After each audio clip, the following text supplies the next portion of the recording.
All right, it's 7 o'clock. I'd like to call to order the March meeting of the Windsor Township Board of Supervisors. Before we start, I'd like to invite everybody to stand and say the Pledge of Allegiance.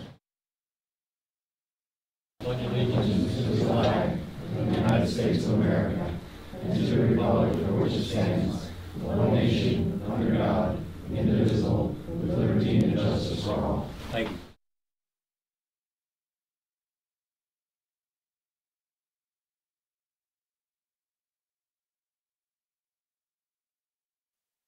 First item on the agenda. Would someone make a motion to approve the minutes of the February meeting of the board? I'll make that motion. Do I have a second?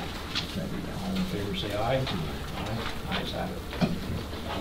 Okay, we're going to go into public comment. Could you grab that sheet for me, please, Glenn?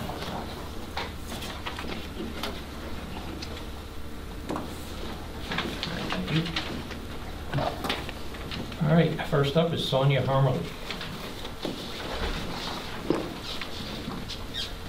Hi, I was just wondering what's going on at the Hamburg Center. I know there's been discussion about putting migrants into it, and I was wondering if there's any truth to that.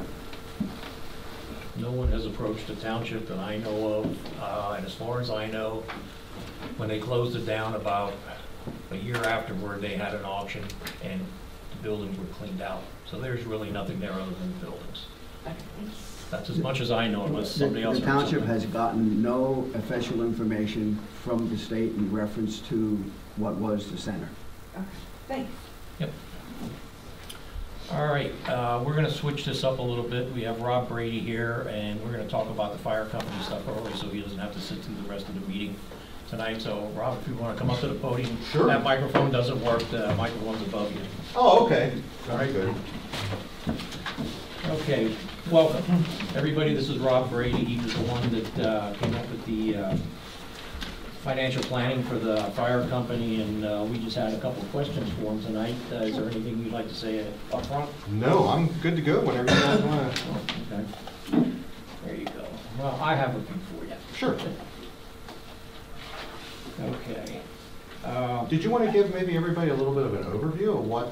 Would you like to do it? Russ, what do you think? Gives the residents have a little bit of an overview of what the process was and everything? Well, why don't you sort of talk a little bit about what your role is and what you've done? Sure. So, and I'll address this to everybody so everybody knows, because public safety is something that impacts everybody on an everyday basis. So my name's Rob Brady, and I have a consulting firm that does a little bit of everything in municipal government and public safety. I do a lot of strategic planning and all different types of assessments and strategy plans and stuff. And one of the big things that I really focus on as what I was brought in here is the volunteer fire service across Pennsylvania and across America is struggling today. You don't have the number of people in the community who volunteer anymore. You don't have it, it doesn't matter whether you're in a rural community, doesn't matter if you're in a suburban community, doesn't matter if you're in an urban area. The level of activity when it comes to volunteers today on the public safety end is very, very low in a lot of places. Pennsylvania's been struggling with it. We're a state that has a system that's heavily funded by volunteers. 1970s, they estimated we had about 300,000 active volunteers in Pennsylvania. Today, they estimate the number to be about 36 to 38,000 people across the state. The number has dropped significantly. Union Fire Company #1 of Hamburg, along with their municipal partners, reached out to me to take a look at, basically, after a lot of debating would be a good way of putting it, and sitting down 2 or 3 different times to figure out, instead of doing a big swath, to look at 2 things: governance and funding of the system. So I was retained to come in and do that, to work with the municipal officials, not only from the township here, but for Hamburg Borough and Tilden Township, and the officers and the members of the fire company, to try to take a look at where things have been, where they're going, so forth and so on. You're lucky in a lot of different ways. Are there some challenges with the fire company? Positively. There are a multitude. There's no direct challenge as a result of them directly. They're dealing with the societal demographic changes, the increased costs that we're dealing with on a regular basis. It's just what it is. So what we did is we came up with, what we felt was sort of a fair, middle of the road, evaluation to put a plan together. We came up with some recommendations with regard to governance, building better relationships, and a long-term funding plan for the fire company. And what it is what we're finding is it's harder and harder every day to raise money to buy a $1 million fire truck. The unfortunate reality today, a simple pumper, what most people on the street would call a simple pumper, but what we would call in the fire service an engine, in some cases is running $800, $900 to $1 million right now for replacement costs. And that's not with a lot of bells and whistles. It's a standardized piece of equipment in a lot of ways. And a lot of places are really getting to the point that they're reaching out to municipal governments like they are here, to put a better plan together, for the simple reason, the fact that there's nobody out there that has a solution on a fundraising end to come up with $1 million to pay for this stuff. I will tell you, and this is sort of tongue-in-cheek, but if there was a system, I would have copyrighted and marketed and everything else and made $1 million and retired already to someplace. There isn't, unfortunately. It's almost impossible to find a fundraising event that's going to generate the dollars that are needed to replace it. And one of the things that's sort of nice here is you don't have, like you do in a lot of places, and I'm not sure where you practice law, because I'm guessing they're in municipal solicitor probably for some other folks. A lot of places you go, there's fire companies every 2 blocks. So here you're luckily, the fire company is more of a regional provider. It provides service to 3 municipalities. So that cost can be spread out considerably. And, you know, we don't have fire trucks that are, you know, they're horse-drawn anymore.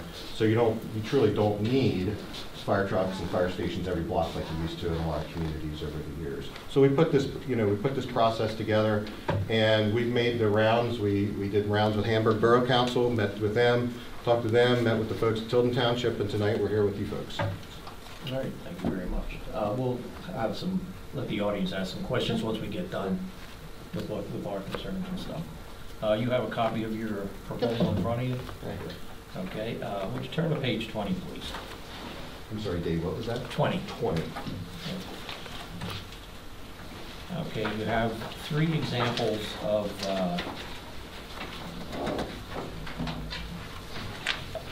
how you formulate. You came up with 3 formulas for different ways to spread this out. Okay. Okay. First off, I would like to ask the other 2 supervisors, Jerry and Craig, looking at these 3 formulas, do you know what the amount is that we owe? The total amount, or? The total amount, yeah, budget total. There's 3 numbers here. There's $95,340, there's $113,400, and there's $100,800. I think the 3 proposed optional. Depends upon which one would be accepted, I'm assuming. Is that something we accept, or is that something that everybody has accepted? What has Tilden and Hamburg accepted? They haven't. They're still waiting to hear back from you. They're willing to sit down and pick any of these. They're also willing to sit down and look at your, Dave, you had requested, if you go to the next one, you had looked at one on a per parcel amount. So we put that on page, that's the next page. We also did one for per capita, a per head type of system that you requested as well. So we have a couple different, and then on top of the next page, it's a combination of one. So ultimately, at the end of the day, it's the elected officials who are going to make the decision on which one is picked. Okay, because I was under the assumption that they had approved this at the end of the year, but we don't know which one they approved, and I did not know that. Well, what are their thoughts on it? Have you received any feedback from them on it? What typically they have said sort of falls in line with what everybody else. So everybody knows emergency services is typically dealt with, and how you sort of break funding down when you deal with multiple people is you look at the total risk in the community. Mm-hmm. And what we typically find that the total assessed value, all the improvements, so assessed value in a community is based on all the improvements in a community. So we figure typically that falls in line with where the percentage of split should be. And then when we look at it here, when we talked about it, is that the other 2 municipalities figured that that would be the common denominator that everybody, all 3 could agree on, that concept of doing it on the assessed value. Because it does represent, you know, what the risk is in the community. Yeah. So. As far as the assessed value, I mean, that's already figured into the upper. Yep. The upper example. Yep. Yeah. And so yours would be, as you know, if you would pick that assessed value, then that would be Windsor Township would be the lowest budget number. Well, I mean, okay, just so you can convey this back to the other 2 entities. I mean, I look at Jerry's and Craig's comment here afterwards. I mean, the second one is by parcels. My question would be, how many parcels are under Walmart? I mean, what, I'm sorry? How many parcels are under Walmart over in Tilden Township? Is that one parcel? That would be something that I was not provided with specifics. What we did is we asked for a total number of parcels in the municipality. So we based it on the total amount that the municipalities provided to the Berks County Tax Assessment Office. Is what we Okay. did. Well, my point on that would be, if Walmart is considered one parcel, Mr. Hartman, Yeah, how big's your farm? the home farm, Yeah, 95 acres. okay. Over at Walmart, they probably have 2,000 to 3,000 people go through that store a day. Do you have that going across your property? No, yeah, I'm very interested in what you're saying here, Dave. You have a great point. My thing would be, what percentage would they want Windsor Township to pay? Because we have two fire companies serving us. That would be my first question. that'll And come I as don't well. have the booklet, so I don't know. That Okay. would be my first question. And I agree with you, Dave. Hold your questions till afterwards. Okay. We want to get through this, but, then you can ask Rob and us. I'm sorry. Okay, we want to get through this, all right? So that's kind of my point with that formulation. Well, right, and that would be because you have to decide, and then you have to dig down, as we discussed with everybody Yeah. else. You have to dig down and figure out where those nuances are, and figure out and clear those kind of things up. Yeah, That's we have a what you lot have of to parcels that are Yep. farmland, Yep. and You have I to- don't think it should be assessed in any formulas as to a superstore, like a Walmart superstore. And that would be a decision that all of you locally would have to make that decision. Yeah, How you I want to- So, first of all, I believe we need to do something, okay? That's not my complaint, but as Dave's saying here, and I thought about this before, it's not only Walmart, it's everything up there off of north of Exactly. 78 Yeah. and 61. And all I'm saying is that all been accounted for in these equations somewhere? Yeah. And you're shaking your head yes, but like Dave said, is it one parcel? Or, I mean, there's more of a risk there for Right. services needed than there is in Bruce Hartman's farm. Okay, so, remember, risk goes with the use, okay? You probably have more of a risk on Route 61 or Haas Road from a vehicle accident than you probably do from his farm. So, you have to look at it as a simple fact. Assessed value is what we did, is we took all the assessed value of the municipality. The assessed value would relate to a property tax of some kind, okay? What the question was, is the fact if we divided it some other way and came up with it, was there any other ways of doing this? So when we went to the parcel, we just did it as a simple equation, just looking at it and see what it would be to sort of give you a round, a ballpark idea of what that potentially could be used. Because, you'd have to go through and filter those data, all that data from the county, because remember, as subdivisions occur, that your parcel count's going to go up and down. It's going to fluctuate a little bit. So you would want to eliminate duplicate parcels. You would want to do that. The reality is, good, bad, or indifferent, probably your assessed value is a better way of doing it. And all those businesses are on the books for their assessed values, or are they on the books at zero because they've got tax breaks? We took in, for the total parcel number, what I did is I used everything. So I even included the tax exempt, which there's not a lot. When you total them up, it's 2-3% per municipality. Okay. But when I did it, I took the full amount. I did taxable and non-taxable. Yeah, I just want to make sure it's Yep. being fairly dispersed. That's my Yep. biggest concern. And as far as the highways and that stuff going through the township and everything, that's all incorporated in the first formula under the total runs. You've already accounted for it. Mhm. And like I said, people wanted to see what it would be, what's based on population. So that's why we used the 2020 census population numbers. People wanted to know, was one municipality getting a higher level of service than another municipality based on call volume. That's why we decided to put one in there for the average call volume from 2018 to 2022. So people could figure out where that number of, and then that's why on the next page, why we came up with that combined one where you sort of averaged everything.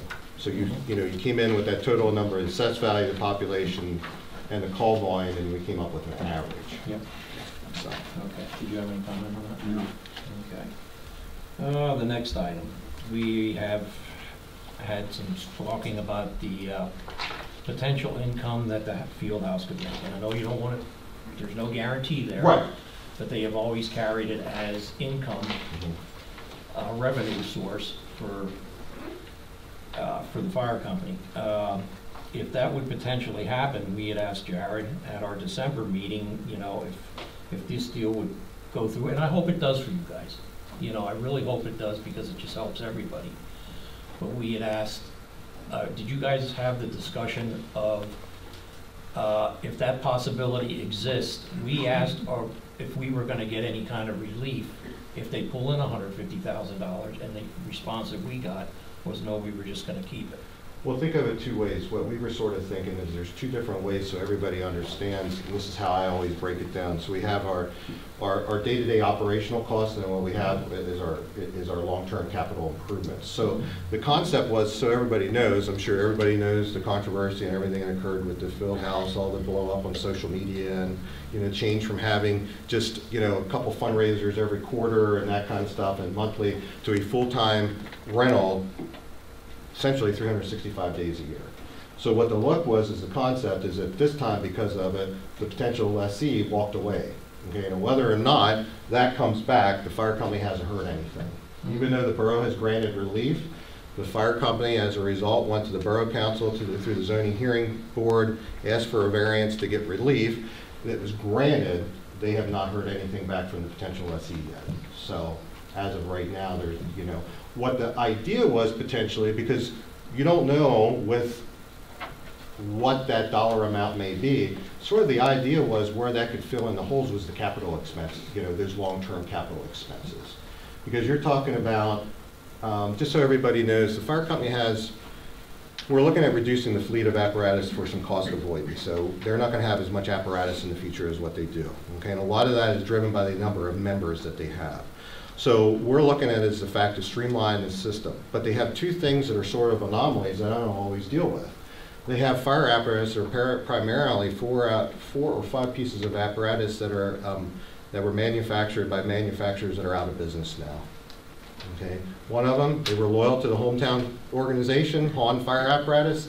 They've been out of business, I think, up with 1989, I think it was. And then American LaFrance was out of business in 2007. The unfortunate reality is it's harder and harder to get replacement parts. And so there could be, we put cost in here if you look, we gave you estimates of what costs would be for replacement or new, for new or used replacement costs. And one of the things that we're learning is the fact that used apparatus, quality used apparatus, a lot of times when you talk, the actual manufacturers don't want to give you any ideas. But if you talk to salespeople and you talk that kind of way, resale value on a fire truck drops off about year 7. And it basically drops significantly. So some people look at it as if you sell it sooner and you get in a sooner replacement cycle, you're going to get a better return on investment. The unfortunate reality, because a lot of people can't afford to buy brand new apparatus, what it's done, it's raised the cost of used apparatus substantially. And we've had this discussion. Dave and I have had it with one of your, Dennis, I think that was Dennis, yeah, it's if you don't have cash in hand, it's sort of like the real estate market with buying a house today. You got about 72 hours to lay money down, and that option is off the table, unfortunately. It's just the world that we lived in. So what we actually did is we actually came up with a concept, and we wanted to provide, you know, the snapshot so everybody had an idea. And that's why in that budget, it would be about $125,000, you know, what we would estimate for replacement of fleet over a period of time. That's where we're thinking about maybe that if the numbers that were originally talked about, if that lease comes back for long term, that money could potentially be used for that. But as of right now, they haven't heard any. So, yeah, but the budget states you wanted $294 for day-to-day operations and $125 for capital improvements, and if that lease goes through, then you're sitting on $375 for capital improvement. And it all depends, like the other two municipalities, do you take some of that money and do you actually just pay that down instead of even getting a loan? Or do you put a lot more substantial down payment on a piece of apparatus so your monthly payments are lower? They're all decisions that have to be made once that piece of apparatus is purchased. Yeah, so it's a little too hard to estimate or guess until you know it. I mean, we put it in here. You know, the annual payments of about $13,000 to $14,000 a year for a piece of apparatus, or an outlay based on You know, that's on a used piece of apparatus to $100,000 a year for a brand new piece of apparatus. So you think about it, if you would replace 2 pieces of apparatus in a short period of time and they were both brand new, you're talking about $200,000 a year is what you would need for an annual payment. Okay, while we're talking about that, you want to go to page 17? Yep, that's where I am. Okay. Yep. On the estimate payment plan for new apparatus, you have, just say, use this as an example, I guess, $984,000 at 6.4% for 10 years. In the second column, it says payment monthly. Yeah, that's a typo we found. There was another page sent out. You should have got it by email. That's payment annual. So it's yeah, well, it would be. Yep. And then 8442 is what the monthly payment would be. $8,442 would be a monthly payment. Does the fire company get a better rate on, you know, except if you take 984 and at 6.4% over a 10-year period? I used a mortgage calculator, and your total payment, according to this, would be $1,139,000. If you use the mortgage calculator, that actually comes up, that number should be 133. Well, that number should be 133. No, wait a minute, how do they do this? Well, before you think too hard, I'm not saying this sort of tongue-in-cheek. This is when you see the 6.4. We use the Pennsylvania Office of State Fire Commissioner. So for everybody who's not a fire company or ambulance person, the state, they've had the program, I think, from the 1970s. They provide actually a revolving loan fund in Pennsylvania. So part of this is actually at a 2.0%. It's at 2%. Well, that's what I'm asking, because so it's 6.4 don't work. Right, because, and we did it for simplicity's sake, because the large, you're only going to be able to get for a new piece of apparatus under that program $200,000. So the remainder of it has to be financed some other option. Now, there are 3 options that are typically, and I hate to say this, but none of them are in Pennsylvania for apparatus at a lot of times. One of the typical loan companies that they go through is actually Kansas State Bank. That is one of the ones that the apparatus manufacturers use regularly. Kansas State Bank is a big supporter of emergency services. It's a program they provide. There are other options. The townships could get together, and the borough could get together and do bond issue type of stuff. There's low interest or minimal percentage things through different type of financing options that are available. Once again, that's not going to be your volunteer fire company's decision. It's going to be the elected officials coming together and putting a plan. So you could potentially get something different, but we don't, you know, this is going with their only option is. If they were the ones that they were buying and taking a loan out, unfortunately in Pennsylvania, you're really limited. And a lot of it is they look at it as there's too much risk in the volunteer service anymore. That's just unfortunately where we are. So a lot of institutions don't provide, the loan, the loan opportunities. And a lot of it's driven by the cost. You know? Well, like I said, when I did the mortgage calculation and that stuff, you would have been paying $350,000 in interest. That's 6.4%. It's a ridiculous amount of money by the time you're done in some cases, with ways some options have to be for volunteers. Well, that's why I was asking, because even with that number, that $103,000 times 10, you know, you're still like $300,000 short. Yeah, and this is just, like I said, this is to start giving people an idea of what the true cost of the delivery of service, what the true cost really is. Okay.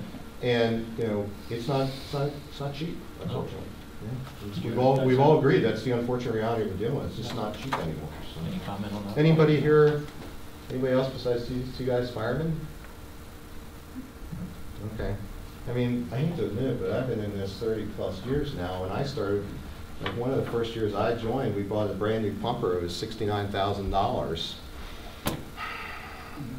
You can pick up a pretty good, nice looking pickup truck, right, for $69,000. That's about what you're going to get vehicle-wise anymore. So yeah, I don't like it. I don't think any of this person in this room and anybody in their right mind likes it, but it's just an unfortunate reality we deal with today.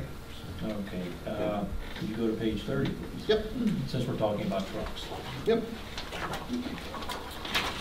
You have at the bottom of the page there a plan basically to replace 4 units in the next 6 years. Is that realistic? I mean, you've done this for, obviously, for a lot of other volunteer fire companies and that stuff and helped them out. Has any other fire company replaced 4 units in 6 years? Yeah, they do. It all depends on the level, and what drives it is level of commitment on the municipal governments they serve. That's really what it is, and whether or not they can come together and put a good financing plan together. You know, sometimes some of these manufacturers will leave you lock in a price for something you want to buy 2 years, and then, you know, if you sign a contract right now. So that's what a lot of this is driven. And think about it, what we're doing is we're taking this and we're reducing the fleet from 6 pieces of vehicle down to 4. And one of the other things that we're talking about is actually, instead of spending, right now I just recently saw a price tag for a brand new ladder truck. So it was $1.7 million. So one of the concepts here is the aerial ladder, the actual ladder part on their hook and ladder, is a really strong manufacturer that has a good reputation for length of service. There's a good possibility that all you may have to do when it's time is actually re-chassis that vehicle and essentially do a refurbishment, and it's going to save you $1 million. But yes, there are communities who go out there and do fleet replacement programs. They do. A close one is Windsor Township in Lancaster County. That's a close place that, you know. And once again, let's be honest, we're talking about oranges and apples and grapefruit and a couple other things. Yeah, you surveyed all the trucks. I yeah. get that. Well, no, I mean, just when that's driven by the size of the township and, you know, financial ability, and, you know, so that's why we wanted to make that, you know, that option available, is looking what a used piece of apparatus as well, you know, so you have a rough idea. And I can tell you, the guys sitting down at the fire company, folks, they're okay if there's a decent piece of used apparatus. It doesn't have to be necessarily brand new. So. Okay. Yeah. All right. Any comment on that? At this point. Okay. Could you go to page 15, please? Sure. And that's the supporting documents, the estimate income, the funding.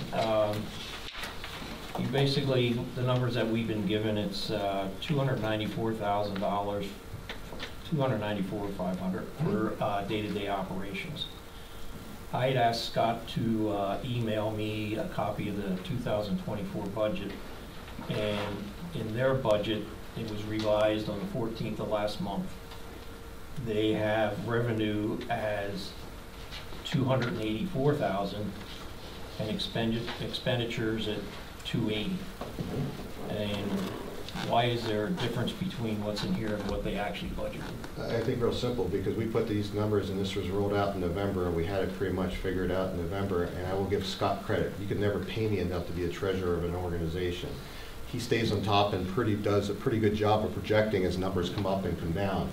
So their budget, if you look at their stuff over the history, they do a pretty good idea, and they can watch the trends and so forth. And Scott actually mentioned that a couple of days, that our numbers look a little different than what they do. And I said, well, what we're going to do is we're going to explain that to the folks. So, yeah. So what number are you sticking with, the 294? I think on a safety aspect, you stick with the 294. David's like, when you and I talked to a couple of the other officials and said, I'd rather be a little over than be under and have to come back and ask for more money. I don't think it's fair to the taxpayer. I don't think it's fair to anybody to come in and, well, we want to sell this, so we're going to lowball it and then come back next year and say we need more money. We would rather have it that you can project it and you have a little bit better of a planning tool. And then when you look at it, if there's, I think it's what, you get what, every 2 years or quarterly payments from the municipal governments? Quarterly. Quarterly. That could be adjusted. That could be adjusted for some reason. That extra money, if there is, could be put in a capital reserve fund. You know, it could be used as a rainy day fund. Once again, that's going to be a local decision to decide how you use those extra funds. You know, and by doing this, you're going to have a, you know, by this contribution, remember under the municipal codes, which I'm sure Russ has probably already explained, you know, they got to give you an accounting of how the money's used every year. So, you know, that money, you know, that's good accountability how you decide. But once again, it's not just one municipality deciding. We got to decide between three. What's the ultimate? You know, what's the best? I look at it this way. We put in, assuming at the time, inflation rate was about, for this kind of stuff, about 3.7%. We'd love to see it just flatline and not go up at all, but we know it's going to keep going. So we just sort of have to plan ahead. So. Okay. Any comment on that? No. Frank? No. Okay. Let me see. That's Russell. Did you have any comment? No, I think you covered everything. Okay. Ben, anything? No? All right, well, then we will open it up to public discussion. If you have any questions for Rob, feel free to ask. Yes, sir. Yeah, I just have a question. Currently, what you're looking at is a truck issue? They're lucky on people. They're good with people for right now. Can they always use more? Positively. Daytime is the hardest, so probably the #1 issue we always have to look at is people. Making sure there's enough people coming in the system to replace. And then the second one, the big expense that they have to deal with is the apparatus. Yeah, the trucks. because from what I heard you explain, it seemed to me that right now, the biggest concern, what you just said, was people. But, you know, it's kind of the old saying, is putting the cart before the horse. If you don't have people to drive the truck and use the truck, and you want new trucks, but you have nobody place to use them. Yep. I think, in myself, as a person in this community, you need to figure out the problem of people and personnel first, then decide what you're doing with trucks on one aspect. And they're going to. They're going to actually, and just remember, one of the things we did, we're reducing the fleet significantly. So, and remember, to staff this, they need about 12 to 14 people, okay, for a call. For a structure fire, they have four. What we're proposing, they're going to have 4 pieces of primary apparatus. One of them is going to be more for wild land, open space, that kind of more of a brush type of unit. So they'll have a pumper that has rescue capabilities, then they'll have a rescue truck with some pump capabilities, and a ladder truck. To staff that, you need typically 3 to 4 people per apparatus. So if you have 3, simple math, it's estimated when you look at it, you need about 25% of your available personnel to be able to respond at any point in time. On a working incident, what they call that they actually have a fire, there's somebody entrapped, there's a call that they're going to be there more than 10, 15 minutes. Their turnout per call is pretty good. Where they struggle is during the daytime. That's their problem. So that, and I'm not sure if any of us can solve that. Employers don't employees go to leave work anymore. A lot of people commute to different places. The challenge, these guys have a couple good, strong ideas on a recruitment plan in the future. They're looking at some grant opportunities for that. But I think we're gonna lie to ourselves if we think we're gonna fix the people problem. Is this thing, is it done by another community that's a like size, how you came up with this? Yep, I compared them to a couple other places that. And that's how you came up with? Yep. Okay. Yeah, and we looked at, there's a couple, the insurance industry also has they have a thing that's called the Insurance Services Organization. It's a clearinghouse for all the property and casualty companies. And they come in every couple of years and they evaluate communities. So we also base some of that off of what they're recommending. It's only one of many things, but what they're recommending and how many fire trucks and adequate personnel and that kind of stuff. So this assessed value idea has been tried other areas? Oh, yeah. You have examples of a successful try at that? Where I volunteer at, that's how we do it, all by assessed value. Okay. And I know they have copies of their run calls and everything, and 78 to me seems to keep the fire department pretty busy. So is there been any investigation done into heavy truck accidents along 78 and the apparatus and the manpower that's sent out there? Is there a reason why that these things aren't billed out to insurance companies for the companies that own the vehicles that are in an accident? I'm glad you brought that up. So you get the money back from the people that are actually out there on the highway. They actually do have a program. They use a company called Pennsylvania Recovery Services, and they bill the insurance companies. Now there's a challenge to that system.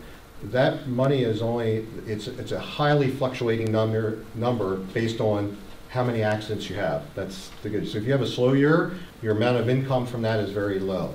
The more accidents, you go out here and you dump a tractor trailer over that's full of hazardous materials and you spend a week, you're going to get a $100,000 check back from them probably through the insurance for all that cleanup. But then again, everybody who's been involved in that process takes a cut out of that check. Here's the bigger problem we deal with in Pennsylvania. Our legislature has never passed a law that makes that billing legal except for involving hazardous materials. Okay.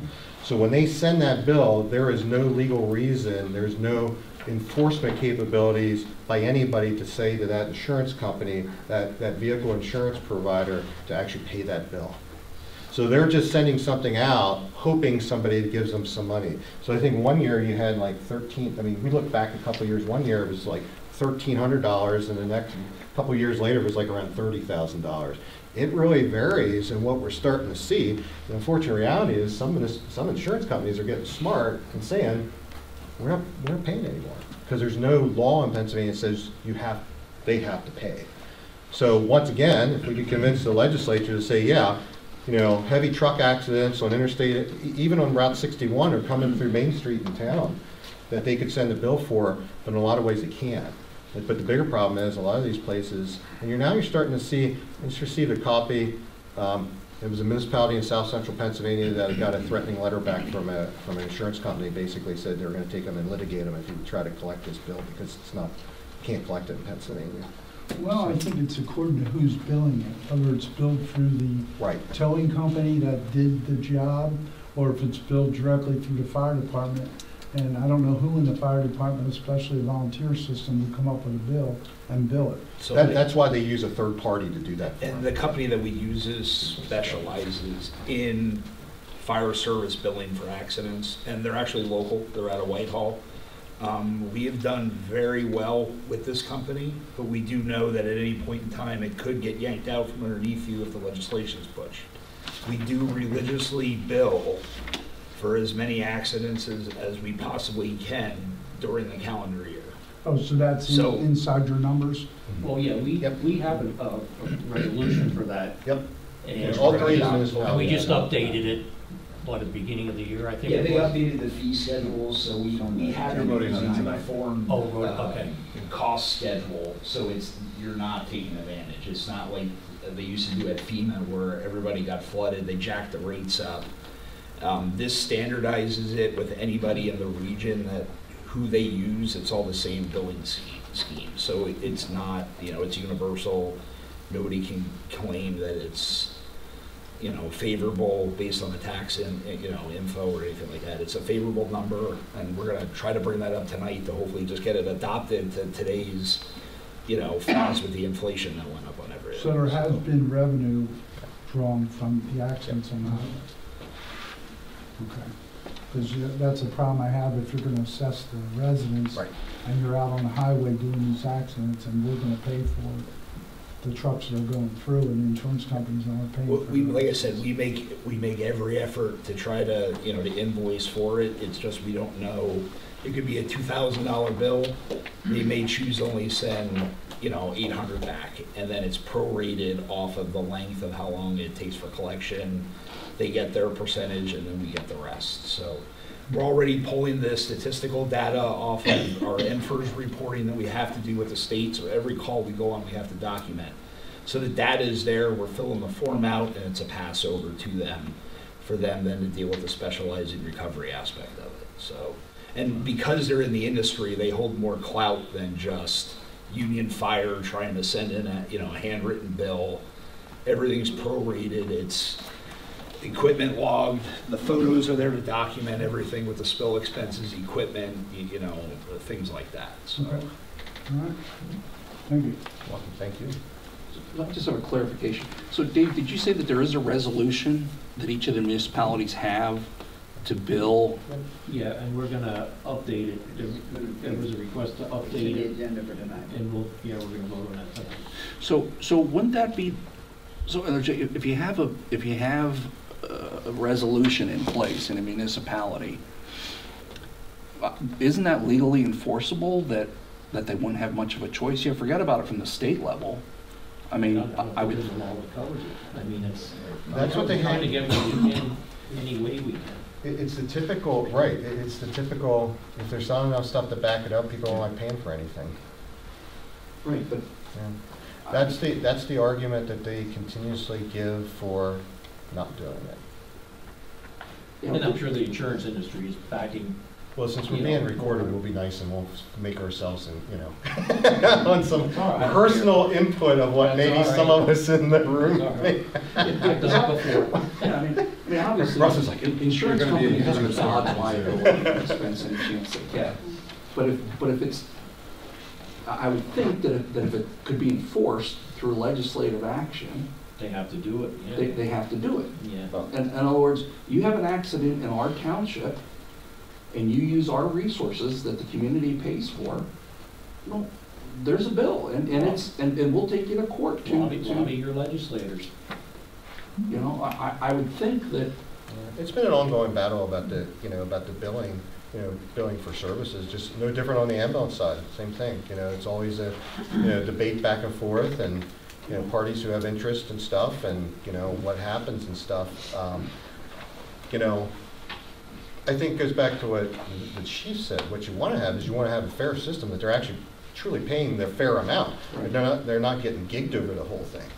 And I think that's probably part of what the fear of some people why not allowing it, because I can see how we operate today in society is somebody would want to try to gig somebody to get more out so I don't have to pay my share of it. I mean, I hate to say it that way, but I think that's what it is. And we have, what, 2,500 plus municipalities in Pennsylvania too. So you'd have to have every single municipality pass these ordinances and, the resolution, which another, I'm going to guess that as Russ is the attorney, most attorneys, local government attorneys, they'd rather have it in the form of an ordinance, so it makes it more binding and more legal and more enforceable, instead of just a resolution. But once again, that's all local decisions that really, really. So Russ, what would you recommend?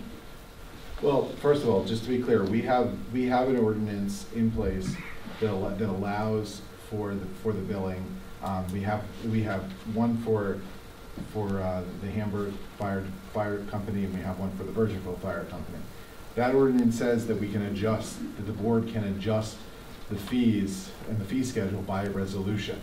So what's on this is just coincidental, but it just so happens that it's on the agenda for this evening that Jared had forwarded to me an updated fee schedule, so we have the resolution for approval so that they can start billing using the higher fee schedule. At this point, that's what we can do. Right. And your supervisors are very supportive of the fire company, and want to do whatever they can do to help them raise the revenue that they need. The issue is that the enforcement, and the township does not have the resources to enforce it against these big multi-billion-dollar insurance companies. Even if we did, they would still it would without having the imprimatur of state law, we're very limited in what we can do from the enforcement end. And so the best we can do is without this. My understanding, Jared, is that you can't even bill. So we've at least created the opportunity to bill.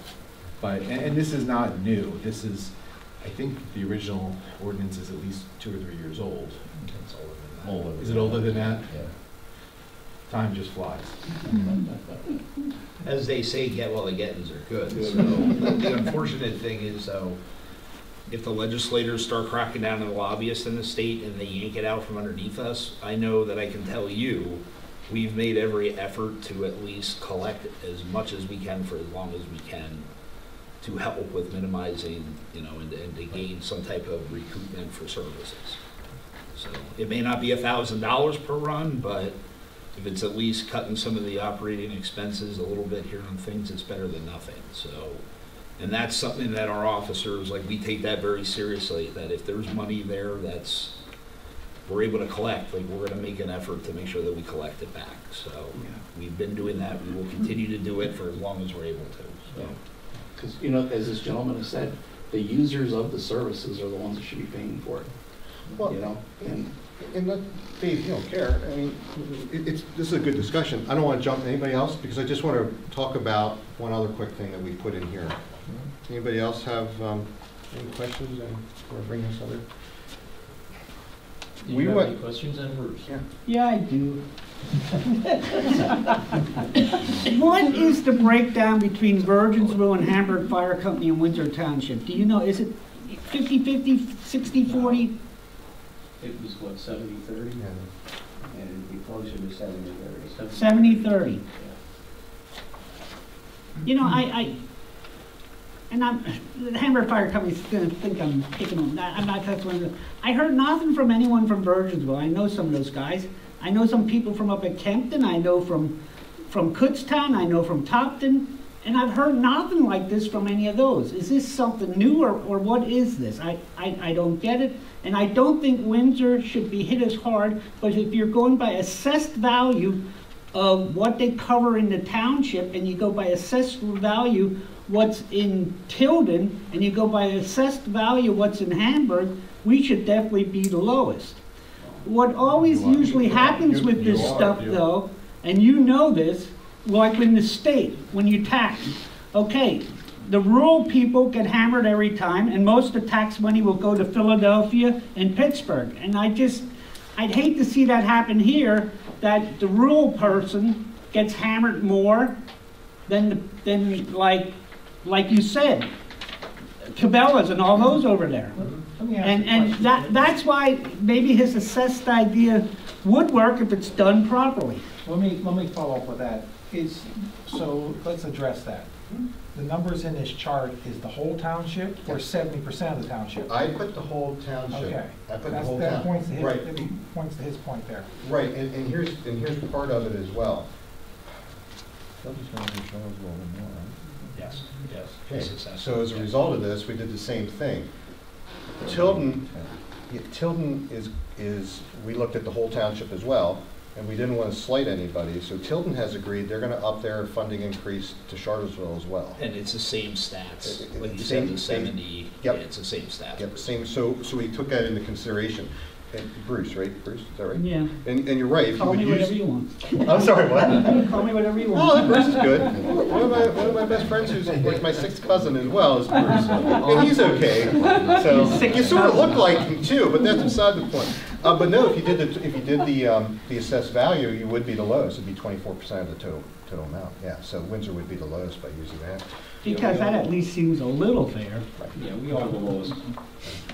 Here's one thing I just think, so everybody knows, is they rely heavily on their fund drive every year, their mail drive, whatever you want to call it, the envelope you get in the mail asking for a donation. So to give you a rough idea, we put an average, we went back to 2014 to 2022. They do it a little different than everybody. They track it a little bit different, but it just gives you a better breakdown. So the percentage of people who return that mailer to them from a residential use is 20%. Okay, so 1 out of 5 people make a donation to the fire company. When you look at the commercial mailings, it's 17%. So it's less than 1 in every 5 business makes a financial contribution to the fire company. They do something that most people just throw this into the residential part, but they separate their apartments, and on the apartment end, they get 12% back. If they were getting 100% back in their solicitation, do you think we'd be sitting here talking about money? That's a little bit of the challenge as well. It's a voluntary solicitation and donation process. And are their numbers any different? I have clients from the Ohio state line to the New Jersey state line to the New York state line to the Maryland state line in Pennsylvania. Everybody's numbers are the same. If you're hitting 20%, you're doing good. It's typically 1 out of 5 people in a community are donating to your local volunteer fire company or ambulance or rescue squad. It's just what it is. And when you go back, everybody thought years ago more and more people contributed. But I can go back in my hometown #1, and we can pull stuff out of from the 70s and 80s. The numbers weren't much better. The difference was the cost was so much lower, so money went a lot further. So the percentage has really, in a lot of ways, for some people, has been consistent. The return has been about the same. So just thought all of you as residents would like to know that as well. So I have a question for you. So this is I'm gonna contradict myself a little bit here, but first of all, every organization, including the fire company, has to have a plan to replace their capital assets. All right, that's number one. So that needs to be done. And I'm not criticizing methodology here, but as I look at this, you did a rating scale point system here, right? On different pieces of equipment, and so if it was older, it got dinged hard. right. But on the other hand, they got 20, 30,000 miles on them. In the rest of my world, that's very low miles. You follow me what I'm saying? So, my question goes, if the equipment has not expired on for different safety regulations, like some of those trucks, they used to have open sides on, you can't do that anymore, okay? Leaving those things aside, if no action was taken, you know, I think the motors and transmissions are gonna hold together, right? And your concern is there's no parts to replace on the pumps and whatnot. That's what you're saying the biggest concern here is. Well, remember, these vehicles do have a lot of downtime, okay? And they're all specially designed pieces of apparatus. The chances of finding something, and there are people who buy commercial chassis, but by the time that they spend all the upgrades and changes and modifications to a commercial chassis to take the weight, they're almost running neck and neck with the cost of a custom chassis. But what I'm saying, they don't do that. What if they just don't do anything? If they don't do anything, right now they have a piece of apparatus that they have to manually use certain pieces on it because the automatic function is no longer available from the manufacturer. So the equipment Equipment is getting to the point there's stuff that they can't be replaced. Okay. And here's the other thing. They gig us on fire trucks and ambulances in some ways and this stuff, just like they do personal vehicles. You have a vehicle for 10 years and you can't find it because now you got to go aftermarket and maybe you might not be able to find it aftermarket. Keep it 30 years, 40 years, like I have 2 old Jeeps, and now people, because they're worth something, now everybody's making replacement parts for them. But yes, the unfortunate reality is that the actual usage, typically, sometimes you'll see like pump and engine hours will be significantly more than what the actual road miles are. Oh, I understand. Yep. So we take that all into consideration, and their benchmarks. Here's the baseline. Here's what we're talking about. Is it acceptable? Is it not acceptable? I think you're going to get to the point. I mean, 2 of the fire trucks, just so you know, don't currently meet current safety regulations.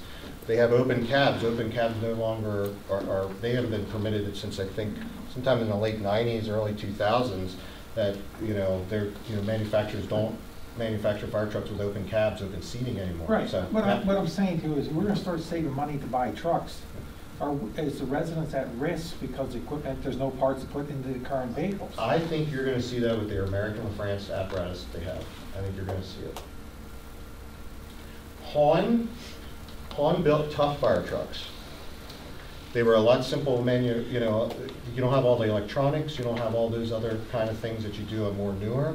But I think with American LaFrance, it's my understanding, I don't know, I never took the time to research it, but through a couple of resources, a lot of old American LaFrance apparatus, since they've gone out of business, now gets sold and is shipped to 2nd and 3rd world countries. That's where the stuff is going.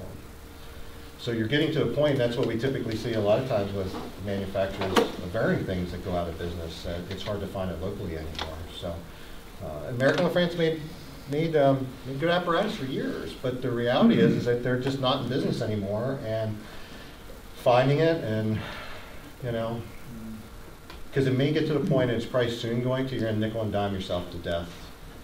So it's a double-edged sword. I mean, Carl, I have a question for you. You had the opportunity now to come in and assess everything. You've gone to a lot of the township meetings.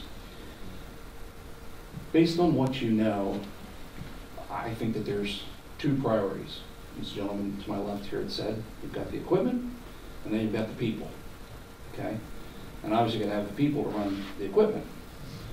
So when you take a look at it, you say, if you were in these gentlemen's seat right here, okay, and you're now gonna spend my tax dollars, okay, and knowing that you gotta go to sleep at night, knowing that you're a good custodian of my tax dollars, where do you feel the most bang for the buck is going to be to get longevity out of the fire department? Is it truly go out and replace all the equipment?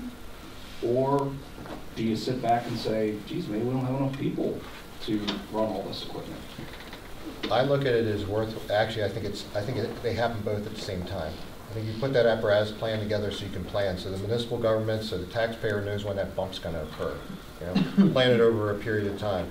And at the same time, plan and put a better system in place for the volunteers, whether it's through the tax credit program that they now have, whether you come up with some kind of internal program, a stipend program, something to incentivize it to become a become a basic firefighter. You got to commit a lot of your time. You know, because the goal is, you know, there's a slogan in the fire service called, and EMS as well, it's across the board in public safety, goes, everybody goes home. You want to be well-trained, well-equipped, you want to respond timely, because Mr. and Mrs. Smith expects you to get there, because when they picked up the phone and called 911, they're calling because at that point in time, it's the worst day in their life. So the only difference here in this system, whether it's police, fire, or EMS, it's called staffing. So you have a fire rescue system that's staffed by volunteers. And if they don't have the equipment, they're not going to be able to do their job, and if there's no people, the job won't get done. I think it happens at the same time. I think it just runs parallel to each other. The only reason I ask that is for those of you that don't know, I used to be the chief of the ambulance for many, many years. Okay. And I was faced with a very difficult decision. We were an all-volunteer organization, and we couldn't get volunteers. So you could have the nicest ambulance, you could have the nicest station, whatever. Bottom line is, we couldn't get people, no matter what we tried, okay? And I used to lay awake at night worrying about when that tone goes off for a person having a heart attack or choking or whatever, would the volunteers show up? And eventually it got to the point where they weren't showing up. And I had to make a tough decision. And I can tell you, I was hated by a lot of people in the community, okay?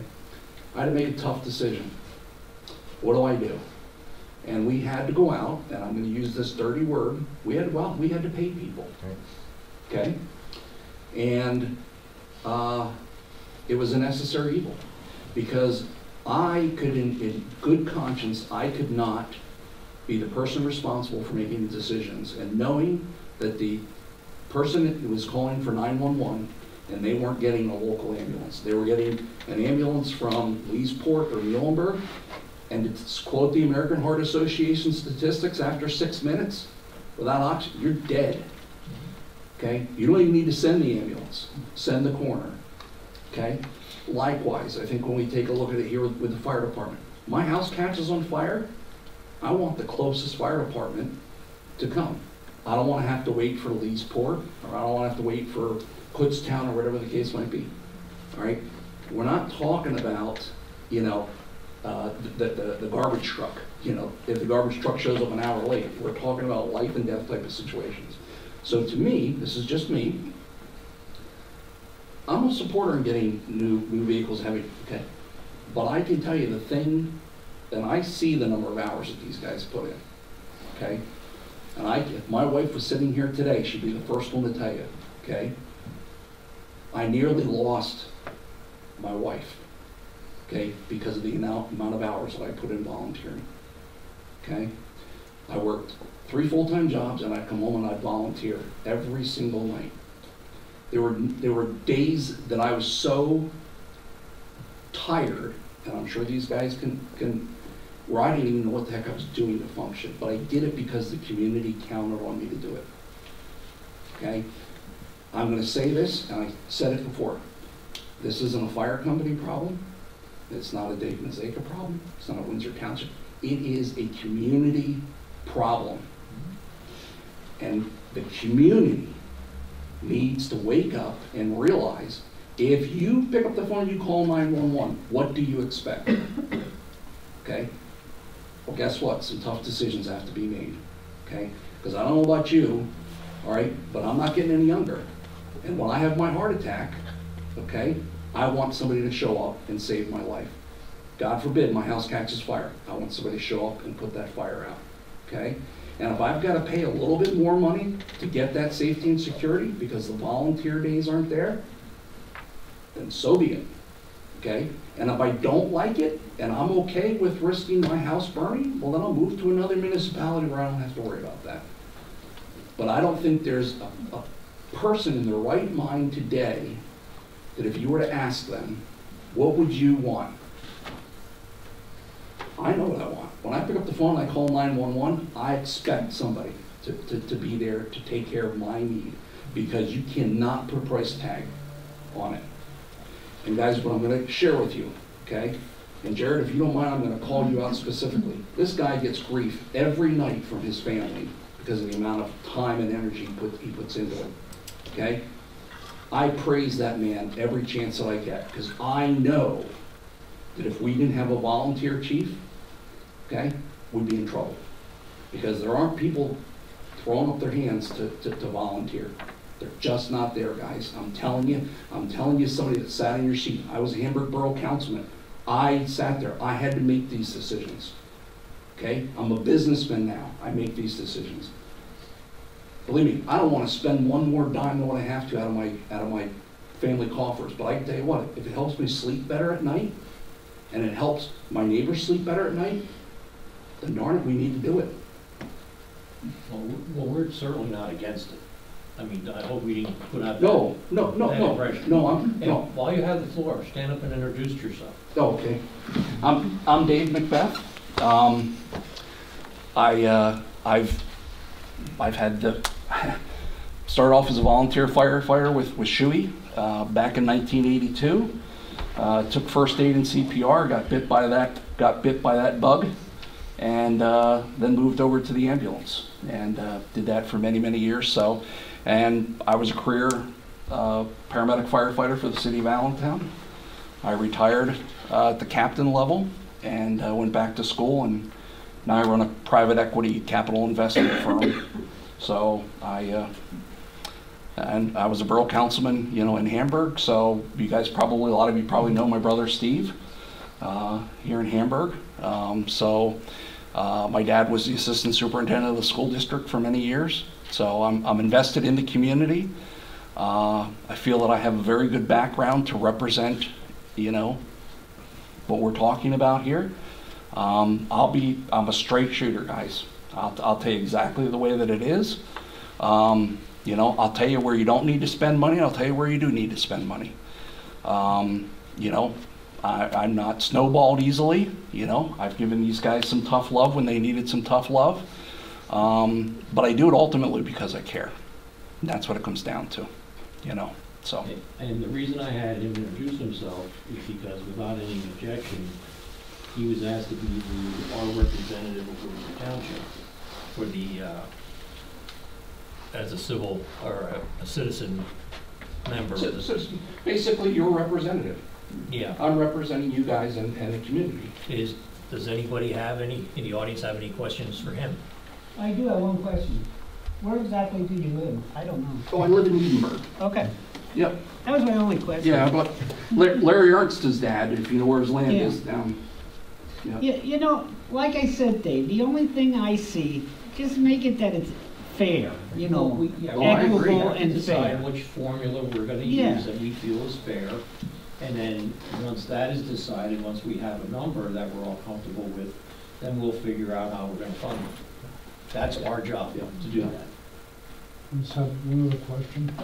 I just feel that being a community member, I feel that one of the large assets that the fire company has is the field house. Okay. And I feel that many rumors go around about the field house and its condition and its upkeep and everything. But I would hope that before anything is done to put a burden of tax on the community, that the maximum amount of investigation is done for the field house property, and it has a survey done, it has real estate, someone with more knowledge than the fire department to look into the property and find out what's the maximum value that can come out of it. Not by just somebody knocking on the door and saying, I'll rent this for this amount, and everybody says, well, wow, that's a great thing. I personally believe there's a lot of value in that property, and I think it could be continual revenue from the property. But before you overlook that and move forward to worry about getting more money in trucks, and I feel one of the largest values to the field house is a recruitment center for the community, for the fire department. But I don't see that happening there. And I lived here 30-some years, and I'm not a fireman. I never was a fireman. My uncle was a fireman. Okay. But I never seen one recruiting effort done at the field house. Now, like, we go up to Kempton, we go to their spaghetti dinner every month. It's kind of like a recruiting seminar. Young kids, people in the community, anybody gets together from the community, and they're there at their firehouse. And while you're at the firehouse, you have a chance to recruit people. If you're not recruiting, you're not going to get them. So you have such a large asset in that building, in that property. I just hope that someone will put the same effort that you put in to your system here to get fire trucks and money into that property to get the maximum amount of it. They are, just to answer your question, so everybody, they are looking to see what their options are to get some kind of maybe a evaluation assessment, see what the potential is in the I building. mean, you have the And potential including for renovations, maturing whatever, income. right, yeah. You know, it has See the what it's potential worth. for, Yep. then you can get all the new equipment you want. If you have a check coming in every month from the field house, that's a substantial amount. Yep, all that stuff's still on the table. Any- oh. Thanks for coming out tonight. I was wondering, since the citizens page for this study to be done, could it be possible to have an online copy available Yeah, so you can make- residents could review it? Great idea. Thank We you. can just email it to you if you want to give them, they can share your email and I can make sure you get a copy. Yeah, think Well, I was thinking like have a PDF. public Dropbox or something. if I have that's- a PDF file of it. Yeah. Okay. Just thought the Yeah, residents might want to there's- read it. I'll make sure you get the revised, in case you didn't get, there was a single page emailed out, just with the one The only thing that correction. wasn't in the original was Yeah. the map. I Okay, think that that's was in, one of yeah, the ones. I'll make sure Dave gets it, and then if they want to put it on their website for a period of Yeah, time, we'll that's up, put it on the website. yeah, Okay. then everybody can get access to it and stuff. Yeah, it's just a lot of numbers have been thrown Yeah, around oh, yeah, during the yeah, night, so yeah. like it's hard to take it all in. Yep, So, oh no, you're 100%, yep, Thank you so much. you're quite welcome, thank you. Does anybody else have anything for Rob? Any other comment?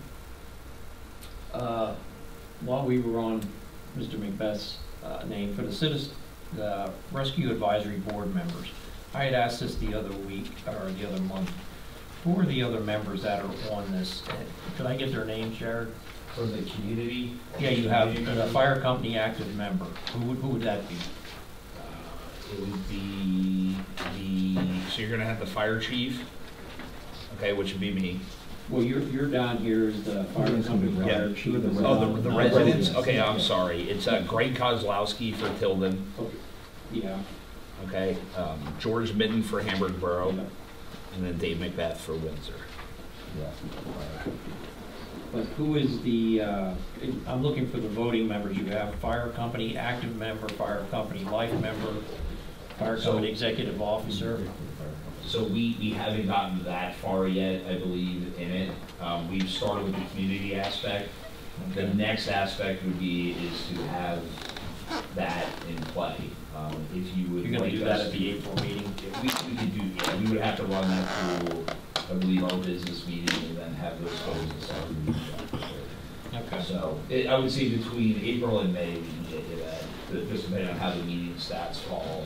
Yeah, I'd like to have those names, so I know who to contact or who I'm talking to, if I have any other concerns or anything like that. The biggest questions we kind of went was if there's questions, we direct them to the fire chief, and then we can disseminate it with the finance side of Scott, and we can disseminate it out. Those are the main points of contact. Dave, do you have my cell phone number? No, but I'll get it at the end of the meeting. Sounds good. But that's fine. Are you gonna be here for the rest of the Oh, meeting? yeah, yeah, Okay. absolutely. All right, yeah, I'll get it at the end. Yeah, I want you to call me. Yep, thank you. You're welcome. So what's the next steps here in this I process? have your email address anyway. Okay. Well, we have to, we'll mull this over and, decide what cost-sharing program that suits us best, and then we'll have to sit down and figure out how we're gonna pay for it. That's basically what our two things that we have to do. I mean, we The kind only of. thing, I just, in the years that I've been involved with this, I know that we have contributed to both fire companies, and I was always told that we were right at the place where it was sufficient contributions. And if it gets to the point, obviously, that's the responsibility of the supervisors of the township to provide that service. If we have to enact a fire tax and assessment, then that's what we'll have to do. Because a major responsibility of the township is to provide these services.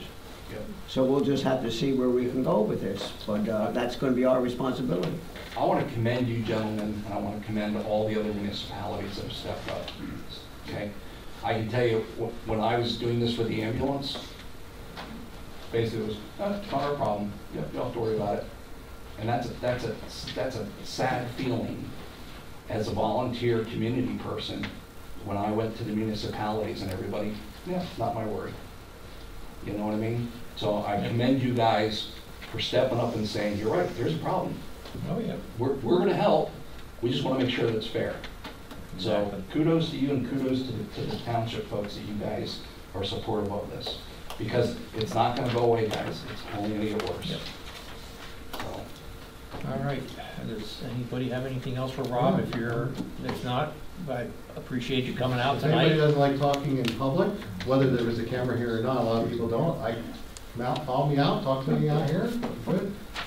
Good seeing you again. Board, thank you, appreciate it, need anything, let me know. Steve, I just wanted to read, just look at something here. The fire company executive officer would be the department president, Sean Hartman.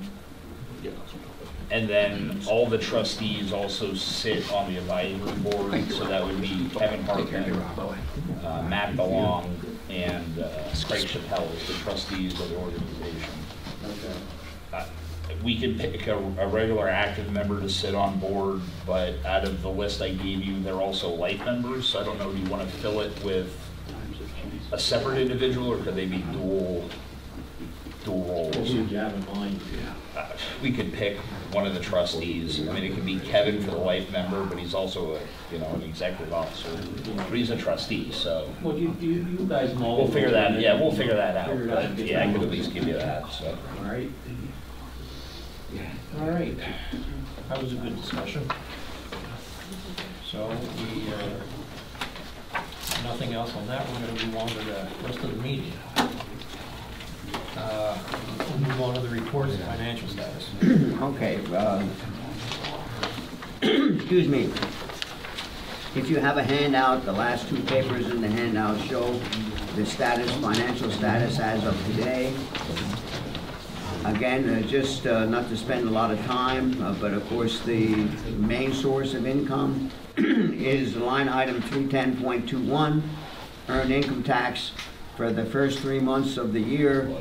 The total income received was a little bit over $100,000. In all accounts, as of today, the total revenues received, $197,700 some dollars. If we go to the last page shows the expenses. You notice the bottom line is at this point, the expenses are less than the income, which is the way it should be. And on the far right-hand side, you can see the expenses. We did buy rock salt. The only expenses in our liquid fuels fund would be road work, street lights, and generally rock salt. So we have the expenditure so far for that was $13,800 some dollars. Total expenses as of today, $166,515.10. Anyone, members of the board, have any questions concerning revenues or expenditures? Oh, all right, thank you. Yep. All right, zoning officer, new father, Mr. Wessner. Thank you. Congratulations. Thank you. Yeah. It's a little asleep right now. If you have any questions for me, again, just the issues I had from last month kind of moved with this month, just for being out last month. Just covering, I did get that letter from 120 Ball Road. They will fix that driveway, but when the weather gets a little nicer, so they can make that nice. The only other thing I do want. Fix it or no? No, remove it, yeah. Oh, remove it, Yeah. okay. And then the only thing I wanted to cover was, did you want to talk about the special exception at Station Pass? Or do you want to wait till we get down there? Let's wait till we get down. Okay. Did, in your report, there was, what was the issue with the fires out on, was it Sunday Road? 181 Sunday Road, they were burning right next to the road in giant piles. It was brought to my attention by the chief, went out there a few times. I documented the large piles of trash, sent a violation letter, and I saw burning again, so there will be a citation. And the barking dog one at 481 Sunday Road? Yep, I did not meet it did not meet the decibels at the lot line, so I have to do, basically, if you look at basically other people who went to the magistrate, they go about 5-6 times. So I'm doing it periodically. And unfortunately, yes, I'm sorry, I did not go out in February. So I'm picking that up where I left off. I need 65 decibels or louder at the lot line. Yeah, we're just looking for an update. Yep. I have a question regarding that. I looked in the ordinance and the, and maybe refresh my memory here, but there's no barking at a kennel after certain hours. Mm-hmm. Is that correct? Yeah, there's I a mean, whole, except for the lot line issue. yeah, there's a section here about it, and then there's also a part in our ordinance 41, that other adoption. If you look at that, there's another section that talks about barking and where you store stuff as well. Yeah. But there's supposed to be no barking after, between certain periods of the day, right? It changes the decibel at that lot. Okay. Yeah. Mm-hmm. That's fine, that's all I have. The only problem is I only do it between the hours of 8 and 4. So if someone does have a complaint and they notice it later, I ask them to please record it with a certified decibel reader so I can see that. Mm-hmm. All right, thank you. All right, engineer and SEO, Mr. Unger. Thank you. You have a copy, no, you don't have a copy, I have it in my hand. Copy of the SEO report, which is very de minimis, as usual right now. Very little activity with the sewage enforcement officer.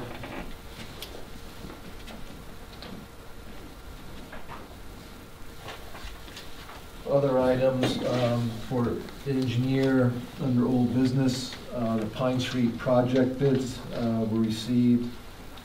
They were on pen bid. I did give everyone a copy of the bid tabulation. The township received 4 bids for that work. H&K Group, base bid 177, 703.22. Construction Masters 188, 775, 50 cents. JBI Group 195, 625. And Empire Services 267, 814, 0.51. So we're very pleased with the bids.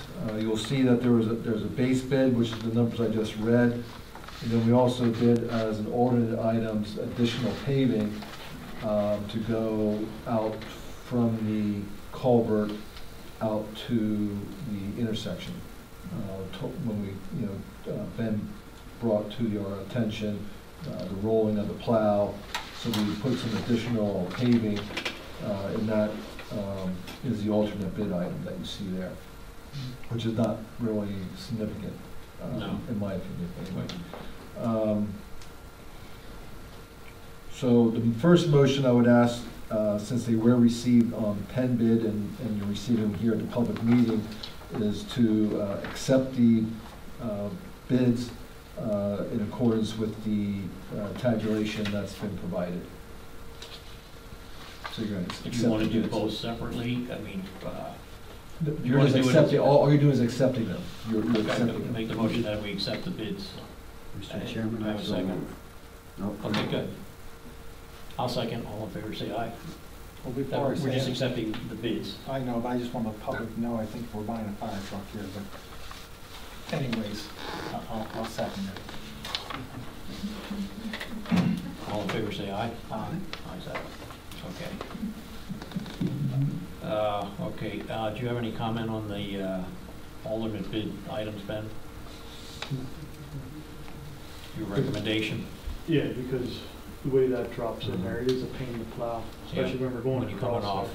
and stuff. If you're just going in, it's fine, but since we gotta clear the intersection, it's, so. Yep. All right, any comment on that? No. Craig? None. All right, well then I'd like to make a motion that we accept the bid from H&K Group. You're going to award the bid. Award the bid. Is that what your motion is going to be? You want to proceed with the bid with H&K? Yeah. And I would recommend that you award the bid to H&K for the amount of $185,907.42. Yep. Does it say when they're gonna do this? It's in the contract to be done when school is let out. So doing this, that. We have between June and August. Mid-June to August, yeah. Yeah, That's they why were saying. we have to move on this because the lead item on the pipe and the end walls. Okay, so I'll make the motion that we award a bid. Do I have a second? I'll second it. All in favor, say aye. Aye. Ayes have it. And this, just so everybody knows, this will be paid through the COVID money that we got. Yeah. We're hanging on to that for bigger projects in the township, because we also have another project out on, potentially on Port Clinton Avenue. This is slow spread. We have to use it by 2026. So we talked about this for a while. Yep. All right. All right. The other item that was tabled at the last meeting was the 2024 street work. Does anybody need a copy of the handout from the last meeting? Do the next one. Oh, I brought extra.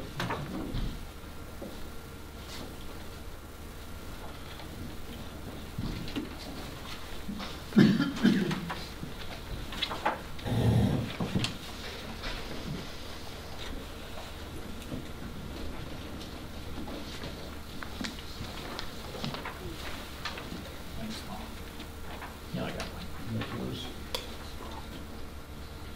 Thank you.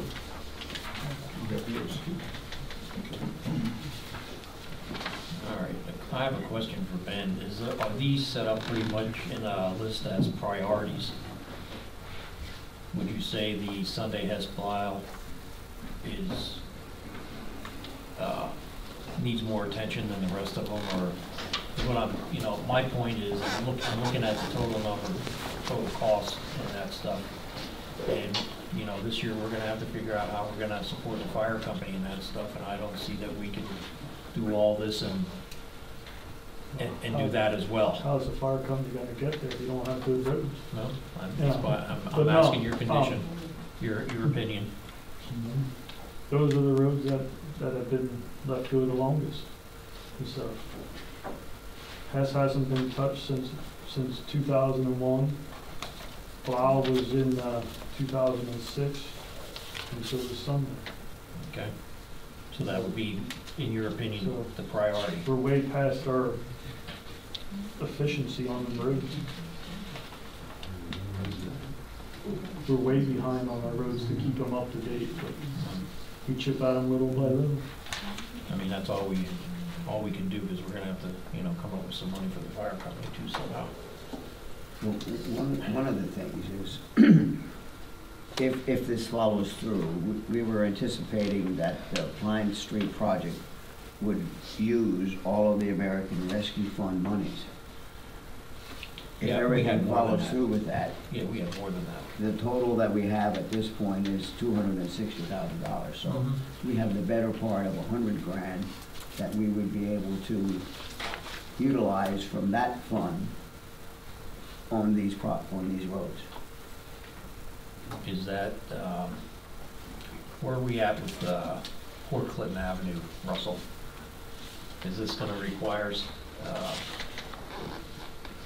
a lot well, you did the survey. How much are we gonna spend on that if we have to do something with that road? Well, That was the grant we put together.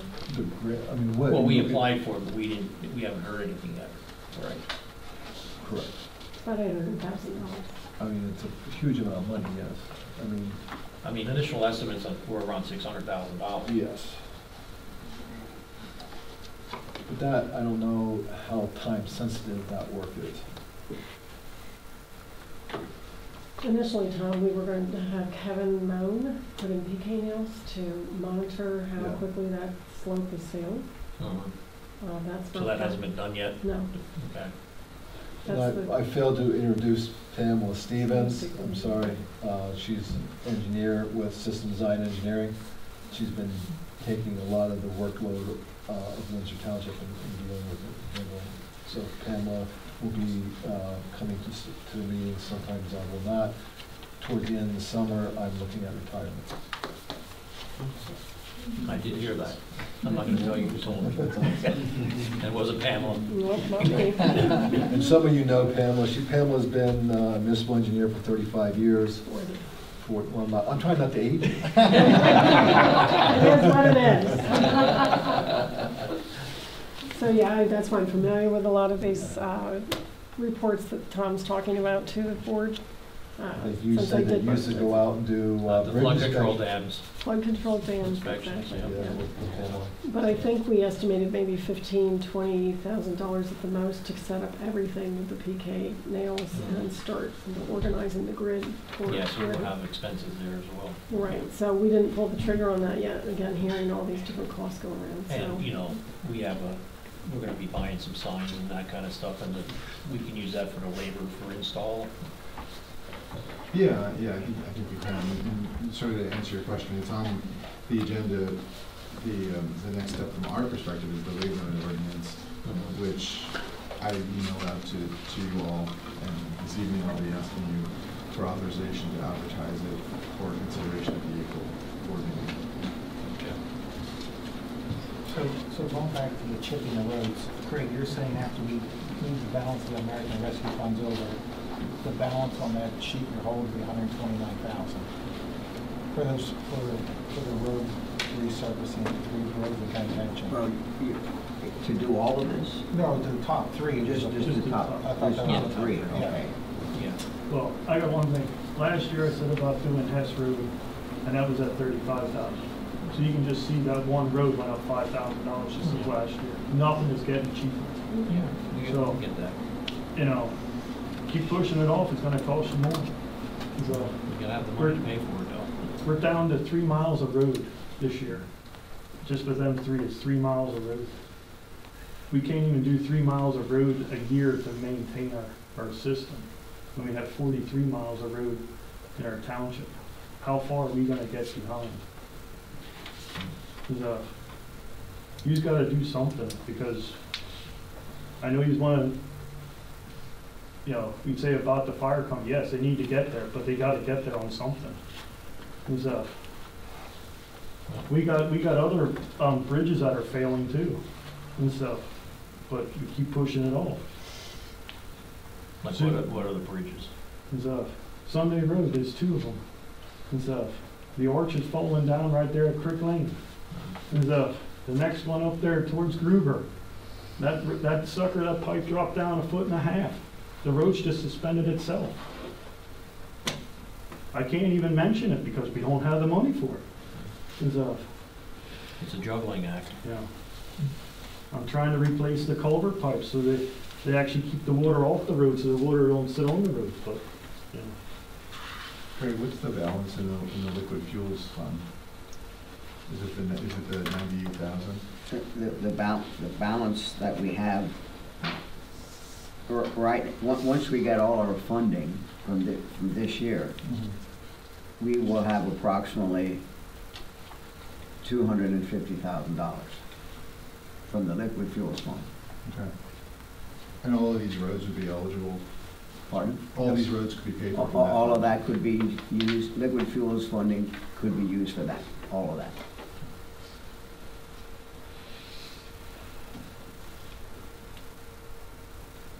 Any recommendations, Tom? I'm, going by what Ben looks at for the roads. I think, the top 3 and the Cape Seal 1 through 6 are the most pressing that we're looking to try and accomplish. Do you remember what we spent last year on roads? Last year on Yeah. those. 384,000. So that would kind of put us pretty close to that number if we did those 2 projects, the Sunday Hessen Blyle and basically Edenburg. Put us pretty close to that amount again. Actually, 2. But these are estimates, I'm sorry, Yeah, 3. these are my estimates. Yeah. Normally, I Yeah. go a little bit high. Yeah, So they'll usually come when back we lower. bid it, they'll be, I would expect them to be 5 to 10% lower than we did these numbers. Okay. Oh. Yes, hopefully. what do you think? If we do these two projects, it's about what we spent last year? Well, I mean, we need 129 up here based on that. So out of the general, rest of the funds we spent last year, right? Plus the second line there for 117. Yes. And that's consistent with what we spent before, so we should be okay. Any thoughts? Right? That would be about the limit that I think we would be Yeah. able to do. Yeah. Okay. All right, well, if you're all right with that, I'll make the motion that we, do the double application. Are you advertised for bids on the double application and the slurry mix for basically Edinburgh, those two projects? Yeah, that would be this. Yep, the 204, 050, and the 117, 193. Do I have a second? I'll second it. All in favor, say aye. Aye. Ayes have it. Okay. Now, when we did the slurry mix in Edinburgh the last time, Yeah. So that's not actually on the agenda this evening, so before you can vote on it, you need to make a motion to add that to the agenda. Amendment. amend the agenda? Yeah. Okay. That's why I was just looking for it on the agenda. Okay. Well, I'd like to make that motion that we amend the agenda to include the road cost bids. I'll second. All in favor, say aye. Aye. Ayes have it. Do we need to remake the motion to put it out for bid? No. Okay. And then, yeah, the motion for putting out for bid, you did Yep. that, and Jerry. Yep. Okay. All right, good enough. The only thing other thing I had for you, Tom, we had talked about those pipes out at H&K. They wanted to put 2 pipes underneath Monument Road. Yes. Has anything been drawn up or drafted as far as the responsibility of maintaining those pipes with H&K? That would be handled with the improvement agreement. I think we talked about doing it. Yes. In the subdivision improvement agreement. Yeah, because I was out there and looked at it, and there's a low spot. The low spot where all the water is gonna be going is down, it's basically halfway between the bridge at 78 and Old 22. And then from there, there's an inlet there, doesn't that go over to the creek underneath Davy Kaufman's property?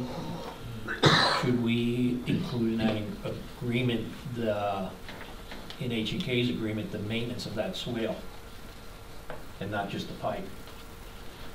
Because, PennDOT's not gonna wanna clean that swale Well, up. whose property is the swale on?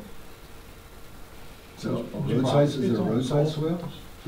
No, the swale's on the west side of Monument. And that the inlet's on the west side of Monument. Well, That's real close to Dale Frederick's property. well, I think on the west it's side. right on your side. Yeah. But It's right at pretty much at the property at the line. property line. But I think the swale should be included in the maintenance of the, Well, let me just say, is it in township right away? yeah, Okay. yep. I just want to make sure, we can't trespass and go on someone's property or force someone to do that. But if it's within the road right away, we can add that to the improvement agreement. And then after the project is finished, when H&K is ready to move out of there, we're gonna be responsible for taking the pipes over. You will be responsible. Okay, yes. can we have, also put in the improvements agreement that we have the right to go out there and inspect those pipes for any defects before we take them over and have H&K responsible for it? We do that, yes. That'll all be included? Oh, that happens. Yeah, automatically Okay. happens. Just wanna make sure. Can we get a diagram where the swale is, Monument.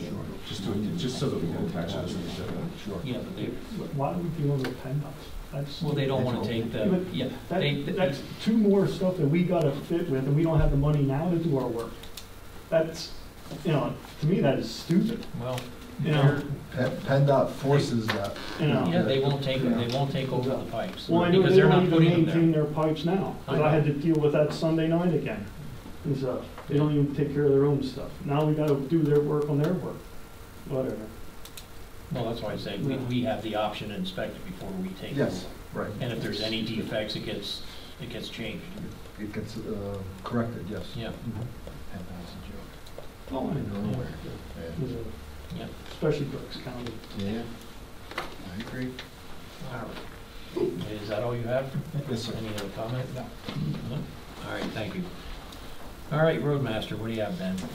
We got 8 loads of sold in to replenish our supply. I got some crack sealing done in between the snow events. We had a couple breakdowns on the trucks again during them snow events. We did purchase at auction on the 24th a new zero turn for over at the park, and I fabbed up a hitch for on it, so that way the trailer and the track back could be used over there. And we did get some tree trimming done too last month, surprising. Between the windstorms, we did get some trimming. The wind brought some down too, but Take care of it before my letter ends. yeah. I'm chipping away at them. Yeah. Other things to mention, the fire extinguisher inspection is due, so I'll call Dean and get that scheduled. I signed up for a couple LTOP classes for the first one's here on March 20th. That's down at the Ag Center for road surface management classes. Now we get into the bad news. Our battery charger is down on just trickle charge function anymore. When I started here, the timer didn't work, but the rest of the functions worked. I went to use it on the 4th, and now the booster function don't work, just the trickle charge works. So it took us 45 minutes to try to jumpstart the John Deere tractor. So I don't know what you want to do there. Do they have a tractor supply? They probably do. Do you want to check into it and we'll just get one? We'll have to set up an account there. Unless you want to just use the credit card. Yeah, you probably don't. Well, no, every time you go into Tractor Supply, if I go there from the borough, they want your social security number. So we're just going to use, just get a tax exempt form and take this credit card down and buy it that way rather than setting up an Well, I was account. going to say, is somebody else going to be nice to the township? Give us a good deal. Oh, Well, you said no. I gotta look what's over there. Yeah. All right. Well, yeah, that's, you know, check there as well. I'll look around and Yeah, get prices just for get next one. Decide where you want to get one and get one. The second bad news is our tube heater of the 550 don't have flame anymore. It just runs on fan. I came in the other morning, the fan was running, it just runs. Like the other year, they had to take 3 weeks to get that part. I'm hoping it's not that same part. Who's doing them for you now? Was it Baby Mechanical did that one? That was back in 2019 when it didn't work the last time. I think it was. Give them a call and see what it's. But I figured we're getting to the warm spell, so I figured. We got time to fix it. I was gonna wait if we could myself on it. Yeah, we have time to fix it. Yeah, because we put new heaters in those garages, didn't we? No. Always here. No. Those have been in since it's been added on. Okay, I thought we put new heaters in the garage. No. And then, want to get the man lift to finish up these trees. Okay. So hopefully that's at the end of this month, beginning of April, depending on the weather is. And our demo permit expired over at the park, but I couldn't get a crew together to that point anyway, so. We'll get to it So when we get we'll to wait. it. I'll sign you a renewal, it'll be all right. Do you need me to renew that? Depends if I can get a crew together, we might not need it till Yeah. it expired again. I'll renew it, it's all right. But that's all I have. Any comment? No. No? All right, thank you. All right, the park. Like Ben mentioned, we did pick up a new lawnmower for the park that burned up on us last year. We went down to the auction in Leesport and got that. And we only paid $7,200 for it. We got $8,200 from the insurance company. So we're to the good. That'll buy a lot of gas this summer. Hopefully it's dry. Yeah. Did you get a hold of Tim O'Boyle about the doors? You never gave me a phone. Yeah, I gave you his card. Yeah. No, Because I talked to him since, and he said you hadn't contacted him yet, and since it's gonna be warm. Like I said, he lives in Shuey. Yeah, do you wanna give him a call? And, I'm gonna keep it on Mike Kirshner to, he has all the equipment to do the lights, to put them on motion detectors and that stuff and timers. He just has to, I just have to write him to do it. Anybody else have anything with the park? No. Other than, have been getting some phone calls for interest for booking. And Roger's of course, and Roger's handling that. Okay. Did you have something? Roger did call me and asked when the water was gonna get turned on. And I said, I saw they had the egg hunt for the 23rd. So could you turn it on for Tuesday, the 19th, at the road? Yep. And then we'll make sure it's on. Yep. And also, he said a cheerleading group contacted him, and they are going to be practicing there Tuesdays and Thursdays, starting yesterday. So, Well, is it the same group that tried to get in at the Hamburg Park because they wanted them? They wanted the bathrooms open at the Hamburg Park, and Mike wasn't going to open them because they have too much trouble with them, and he put porta potties out there instead, and that didn't suit them. I just took. The things we have to deal with. I know. We were talking about the egg hunt, and then he goes, "Oh yeah, by the way, they're going to be starting, and I guess they're going to be going in June." So I don't know how that's going to work with the softball, unless we don't have softball this year. I mean, it's a public park; they can use it. No. So, okay, just keep us informed of what you know about it. But that's all he told me. So. Okay, yeah, it's probably the same group.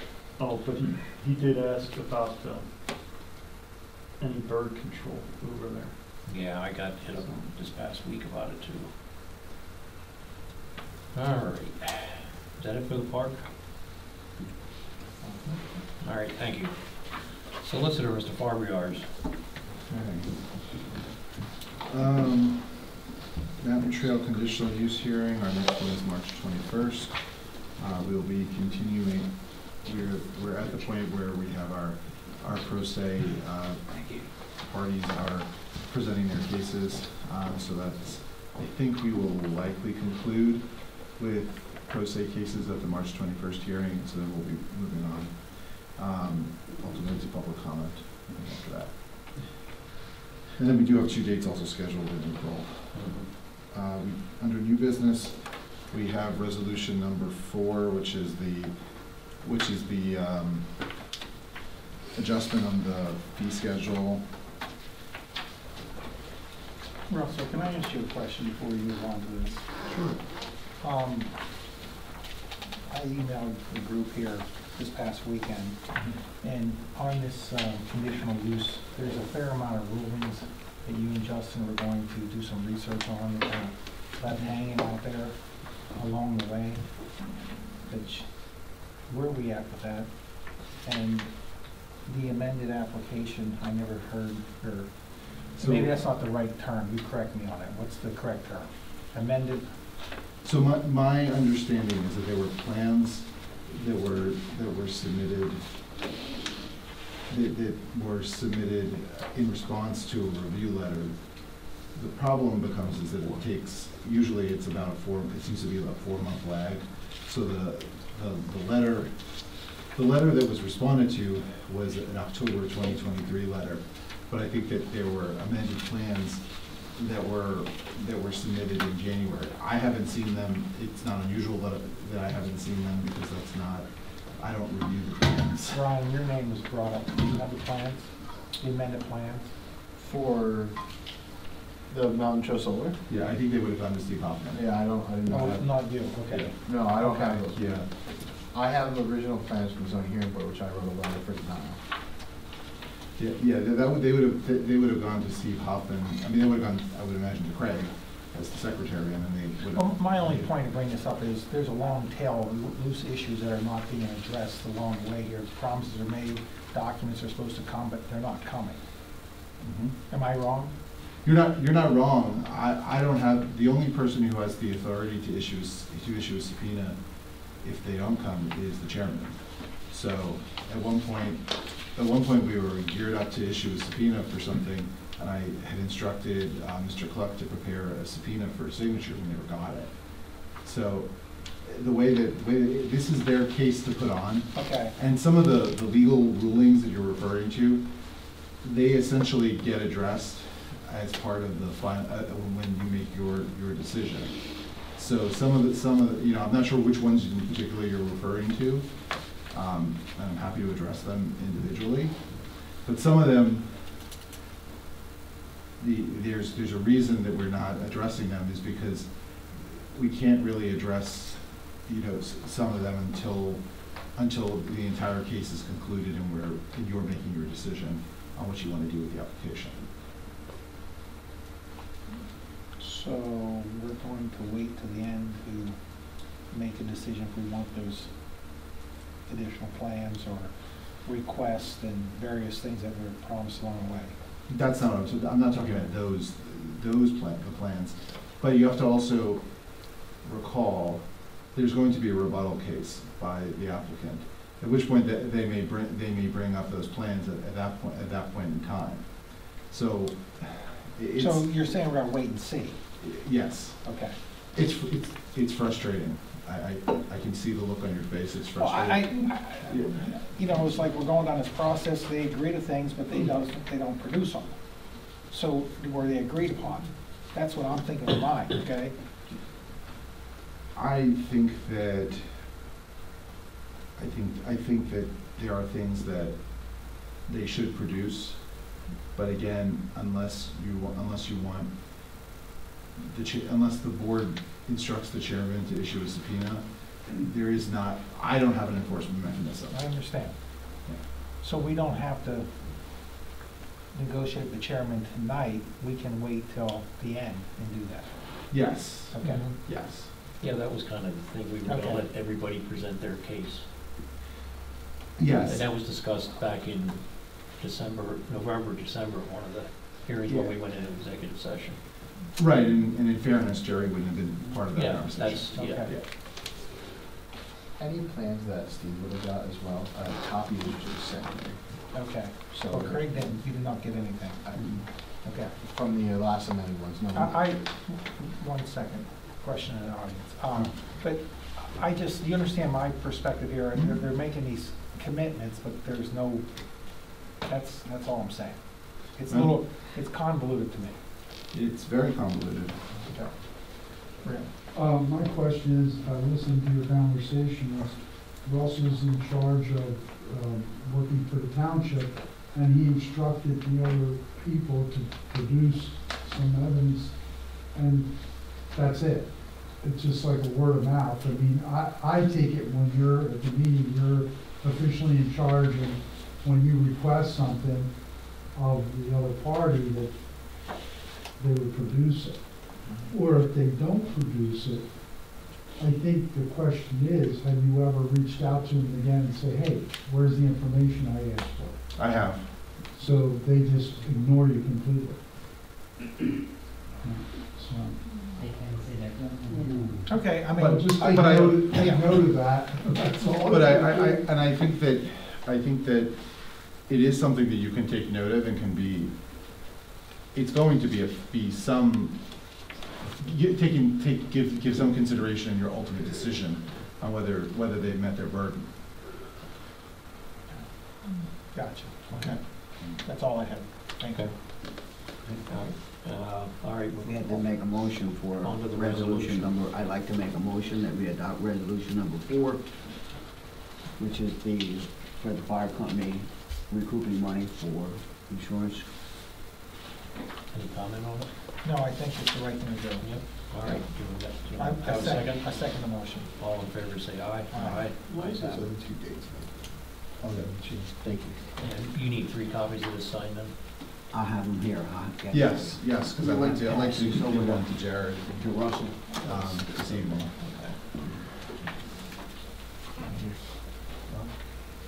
Oh, okay. So this is our mowing agreement. Yeah, that's, there's places to sign, just make sure we sign them at the right place. Okay, so we can do that at the end of the meeting if you want to make, and I have not reviewed this because. No, it doesn't change. It's a standard, Doesn't change from year to year. some of the PennDOT roads we mow. Yes. And that's just for that contract. Yes. Does that have fees and Yeah, did it go up? slightly. Because we're losing money for mowing for them. I figured it out last year, we made $100 each mowing, and that's because we didn't have no breakdowns. No, I'm just saying, you know. And it's not something that we're required to do, correct? No, right, and the one thing, they used to be 3-year contracts, that's a 2-year contract. Well, can we adjust the rate? I have no idea. Not, I mean, it's not going to be easy to adjust the rate. I think it's great, but they said. Thank you. But yeah, we made $100 in spring and $100 for the fall. Well, don't break anything, okay? Well, that's the thing, yeah, we don't want to beat up our equipment. No, I get it, I get it. Now, is it worth it for $200? Can we deny it altogether? No. Is that what you're saying? I know Well, other what's the options here? I know other townships told them no. You don't have to do it. And with the, you know, with having trouble getting help, and that's No, what may I'm be a just nice thing to asking. drop. What do you think? What roads in the middle go down? Windsor Castle Road. Is that their road? Yeah, Okay. Chappelle Road, Monument Road, Old 22, 143. It's quite a bit of, It's over Roadway. it's over 6 miles of road. you know. I didn't know. and that's on both sides, and there's 12. I 12 miles. apologize about the ditch, I thought that was No, No, That was not. See, you know those two. Yeah, we don't want to beat up our equipment, we want it for nothing. I mean, is this something, I would suggest that to the extent that you table this, because I don't think there's an agreement, Yeah, I think we need to think about it. I think you need to think about it. I don't know if you want me, if you want to come up with a counter proposal to what they propose. Well, I didn't know if we were allowed to. I don't know Well, if that's just a standard set fee. I think it's going to be very challenging, but I'm not opposed to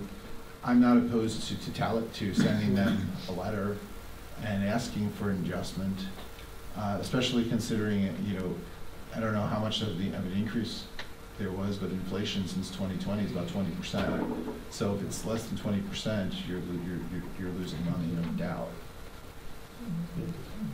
Well, then we ought to direct the solicitor to correspond with PennDOT. Yes, but I think, Ben, you need Yeah, to, I'll look at the cost breakdown. you need to give us a. Yeah, I'll give you our cost and then, Right, so. How many rocks you did? You want that form of a motion? yes. Did you make that motion? I will make the motion. Do I have a second? Yes, I'll second All in favor, say aye. Aye. Ayes have it. Okay, so Okay. Ben, if you want to send us something, then we'll get a letter together. I did email you the weight limit ordinance for Port Clinton Avenue. At this point, I would need a motion authorizing us to advertise that for consideration at the April meeting. Any comment it. on that? I'll make that motion. Do I have a second? Okay, motion to advertise, correct? Yes. I will second that. All in favor, say aye. Aye. All right, it's Ayes have it. number 126, not if that means anything. Ordinance 126? Yeah. Okay. Thank you. You're welcome. I did, so this is not on the agenda, but this is just really, I'm not asking you to take action on this. But I did forward to the three of you, I hesitate to say this, but I did forward to a correspondence I received with regard to the Hefner 1 solar project, which is a different solar project than the one that we have the conditional use hearings. As you recall, there was a conditional use hearing on that in 2022, and that was concerning community solar, which is a different program. Despite their insistence at that conditional use hearing, there's still not legislation authorizing community solar, and I think that they're realizing that's not going to happen. The purpose of the correspondence I received was essentially, well, we have conditional use, you know, they now potentially want to look at utility scale solar, and want to, in my opinion, want to try to sneak through saying they already have conditional use. My recommendation to the board is that I correspond back to them and tell them absolutely not, and that if that's what they want to do, that they need to file a new application. Well, here's what I think we ought to do. I think we need, that just came to us, okay? Mhm. I think we need to table this to the next meeting so we can put some thought into this before we make a move to grant or deny it. We're not granting or denying anything. I want to tell them that they should, that if they want the relief they're asking for, they need to file a new application, and then it comes in front of you to decide. It's a separate application. It's a different application. I understand that. I Yeah. just think we need some time to. If you want to wait, that's. I think we ought to table it to next meeting. If you want to wait, that's fine. Yeah. I just. That's fine. I want you to be aware of that. Mhm. You know. I saw it, yeah. Yeah. But we gotta talk about that a little bit. Are they increasing the size? I don't know. I don't think that I don't think that the land is anywhere near as large as the parcel that we're talking about. But I think what they. It was only 5 acres prior. I believe so. So I don't think it's nothing anywhere near the scale of what we're looking at off of Lyle Road, but it's the idea that they received a conditional use, and I think I attached the opinion because, especially because Jerry, you weren't on the board at that time, and one of the conditions that they have is that they is the legislation. And then we also do have a provision in our ordinance that essentially says that they have 2 years from when it's been granted to actually start the project, and they're going to come up on that in the fourth quarter of this year. So that's also why they're reaching out, is that their authorization is going to expire. Well, I think we just need to do a little more research on more details here. That's why I think we ought to table it, if everybody agrees to that, to next month. Sure, and just if there's something you want to know, let me know. Okay. I know what's in the letter I sent you. I don't. No, know I anything understand, else. I understand. Yeah. Not a problem. And then, Justin, do you have an update on the ag security application? Yeah, so with the ag security application, the posting has been made in accordance with the statute. It's also been advertised in the Reading Eagle. So once 15 days have gone by from that point, which is sometime next week, I want to say next Tuesday, we would be sending the proposal itself and any proposals for modification or opposition on that proposal to our planning commission, the county planning commission, and then the ag security committee. So that's where that's at. Any comment? No? All right, thank you. Is that it? That is it. All right, thank you, Mr. Barbiars. All right, on to old business. We talked about Montreal Solar conditional use here, or the meeting next Wednesday, is that? Or Thursday? Thursday. Next Thursday. Pine Street we took care of, the fire company funding. We spent a lot of time talking about it tonight. We just have to decide what direction we're going in here. So, I don't think that's gonna happen tonight. So, any comment on that? No. No, I don't think so. I think we need to look at this from a budget standpoint. Yep. Pardon? We need to look at this from a budget standpoint, how to proceed. All right, on to new business. We took care of the item 1 through 4 already. And the only other one is the auditor's report. I give that one to Jerry. It's just, this was the auditors for, you know, our local auditors, Ruth Adam, Lorraine Kuhn, and Carolyn Niddle. We met, they went through the books, and I had with that. And that's just the report that they had in signed as that everything seemed to be in order. We also had an audit for the year of 2022 for the State Liquid Fuels Fund. That apparently have the paperwork there. That we haven't gotten it back officially, but that's been taken care of, and there's no abnormalities. Everything seems to be all right. They're always 2 years behind. Okay. Any comment? No, that's good. All right. All right, and then we're on to other concerns, a special exception for station pass, right? Well, yeah, so Station Pass, as you know, they got the conditional use for, I believe it was an age-qualified community. It is, just a clarification. I'm looking at the application and it says it's a variance. Is there a different application that I'm not aware of? No, it should be that application. Okay, so it's a variance, not a special exception. If that's the way they filled it out, Russ. I'm not, yeah. Okay, I just wanted to make sure. What's the variance?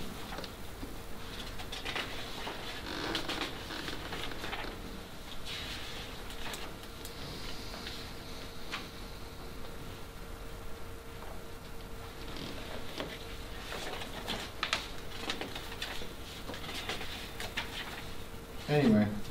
My understanding was it was supposed to be a special exception. Yeah. This is not what I was expecting. No, me either. So, I mean, in the end, you know, it's for an apartment. Yeah, so when I was contacted by their attorney, it was about the campsites. It was in addition. See, this is why they need to get together and get on the same page.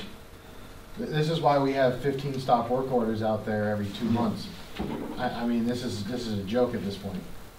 So I spoke with Seth, and because he called me about this, and I do have a copy of the conditional use order, and because I wanted us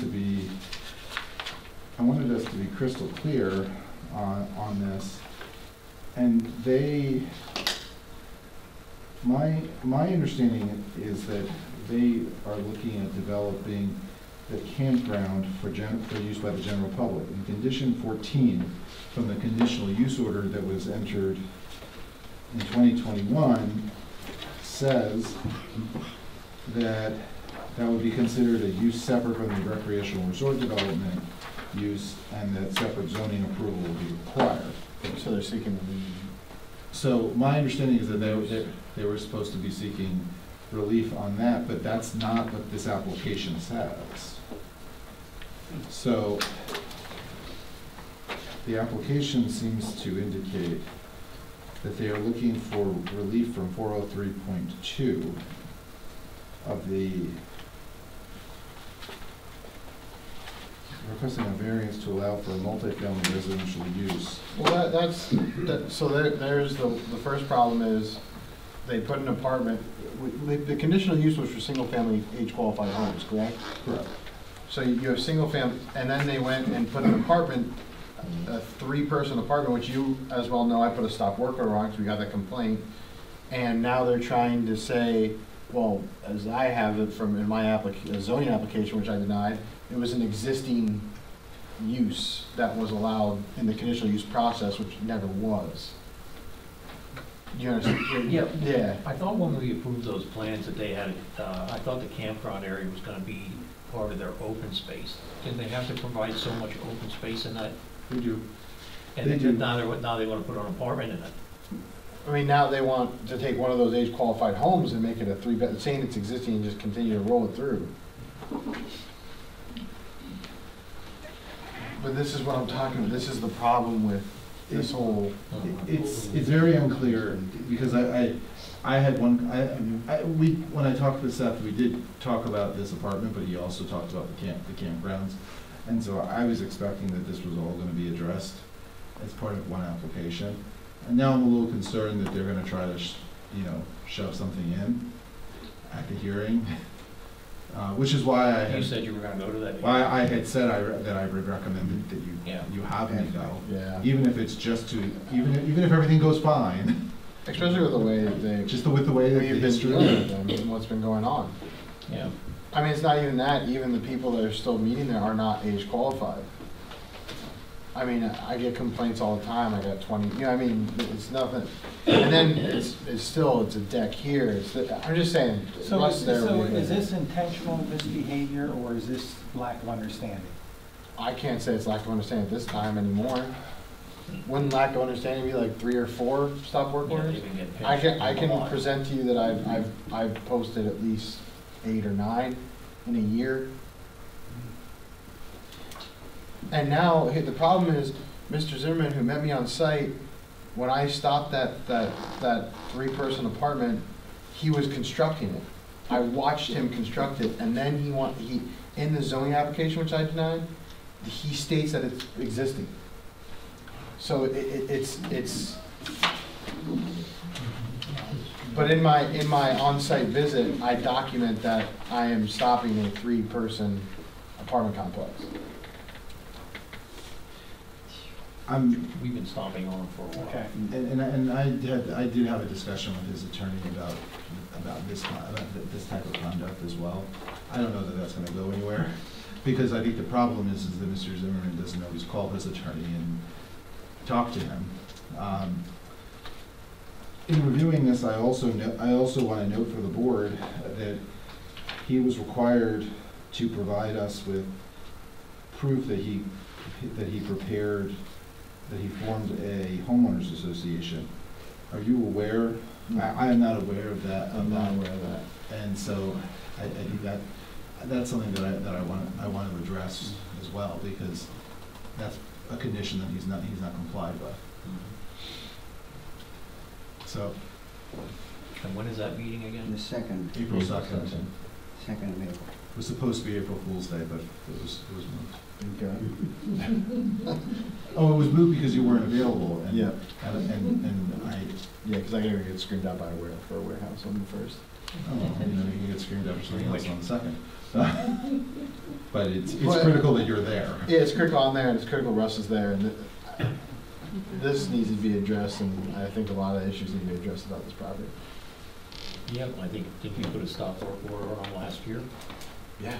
I think because they were doing all that work and not getting the house, that apartment, the house above it, the house across the, yeah. I got a deck on a slope with a 45% slope with no engineering. I mean, he's gonna hurt somebody out there. That first and foremost. So it's a problem. Okay. Yeah. Address everything you need to address. Yeah, absolutely. I hope the zoning hearing board makes the right decision. All right, if that's it, I'd like to make a motion that we pay the bills. Do I have a second? I'll second it. All in favor, say aye. Ayes have it. Any reason to go into executive session? The community has some questions here. Do we have any reason to go into executive session? I do. I have something for you. Okay. But I do think, What kind of matter is that? But if the community has questions, I think we should address Yeah. Really? potential litigation. Yeah, I just have a question for Justin. In previous meetings that we were at, there was a proposed new ordinance in regards to solar, and questions were put forth to the county, and they were waiting for responses for several meetings. I'm just curious if any of the answers came back, or if they could be looked into prior to the next planning commission meeting. We just received a response late this afternoon. Haven't had an opportunity to review it in depth. Originally, we had planned, or the planning commission was going to do like a special meeting next week, but with how late we got a response, from the Berks County Planning Commission, like before we even received it, we had made the decision to postpone that special meeting. That way, we can actually fully review the response we received from the County Planning Commission and have some meaningful comments or edits to further solidify the ordinance. Okay, so after that process is done, will that be like done at the next planning commission meeting? Will that, there'll not be another special meeting prior to the next meeting? Current plan would be that we review the response we received, be able to put together some meaningful input for the planning commission, and hope to have, the ordinance together so that they can, put it for advertisement after they've had an opportunity to review what we've appended to it based on what we received from the county planning commission. For the next planning commission meeting? Correct. Thank you. All right, well, then I'd like to make a motion that we go into executive session. Do I have a second? I'll second. All in favor, say aye. Aye. Jerry.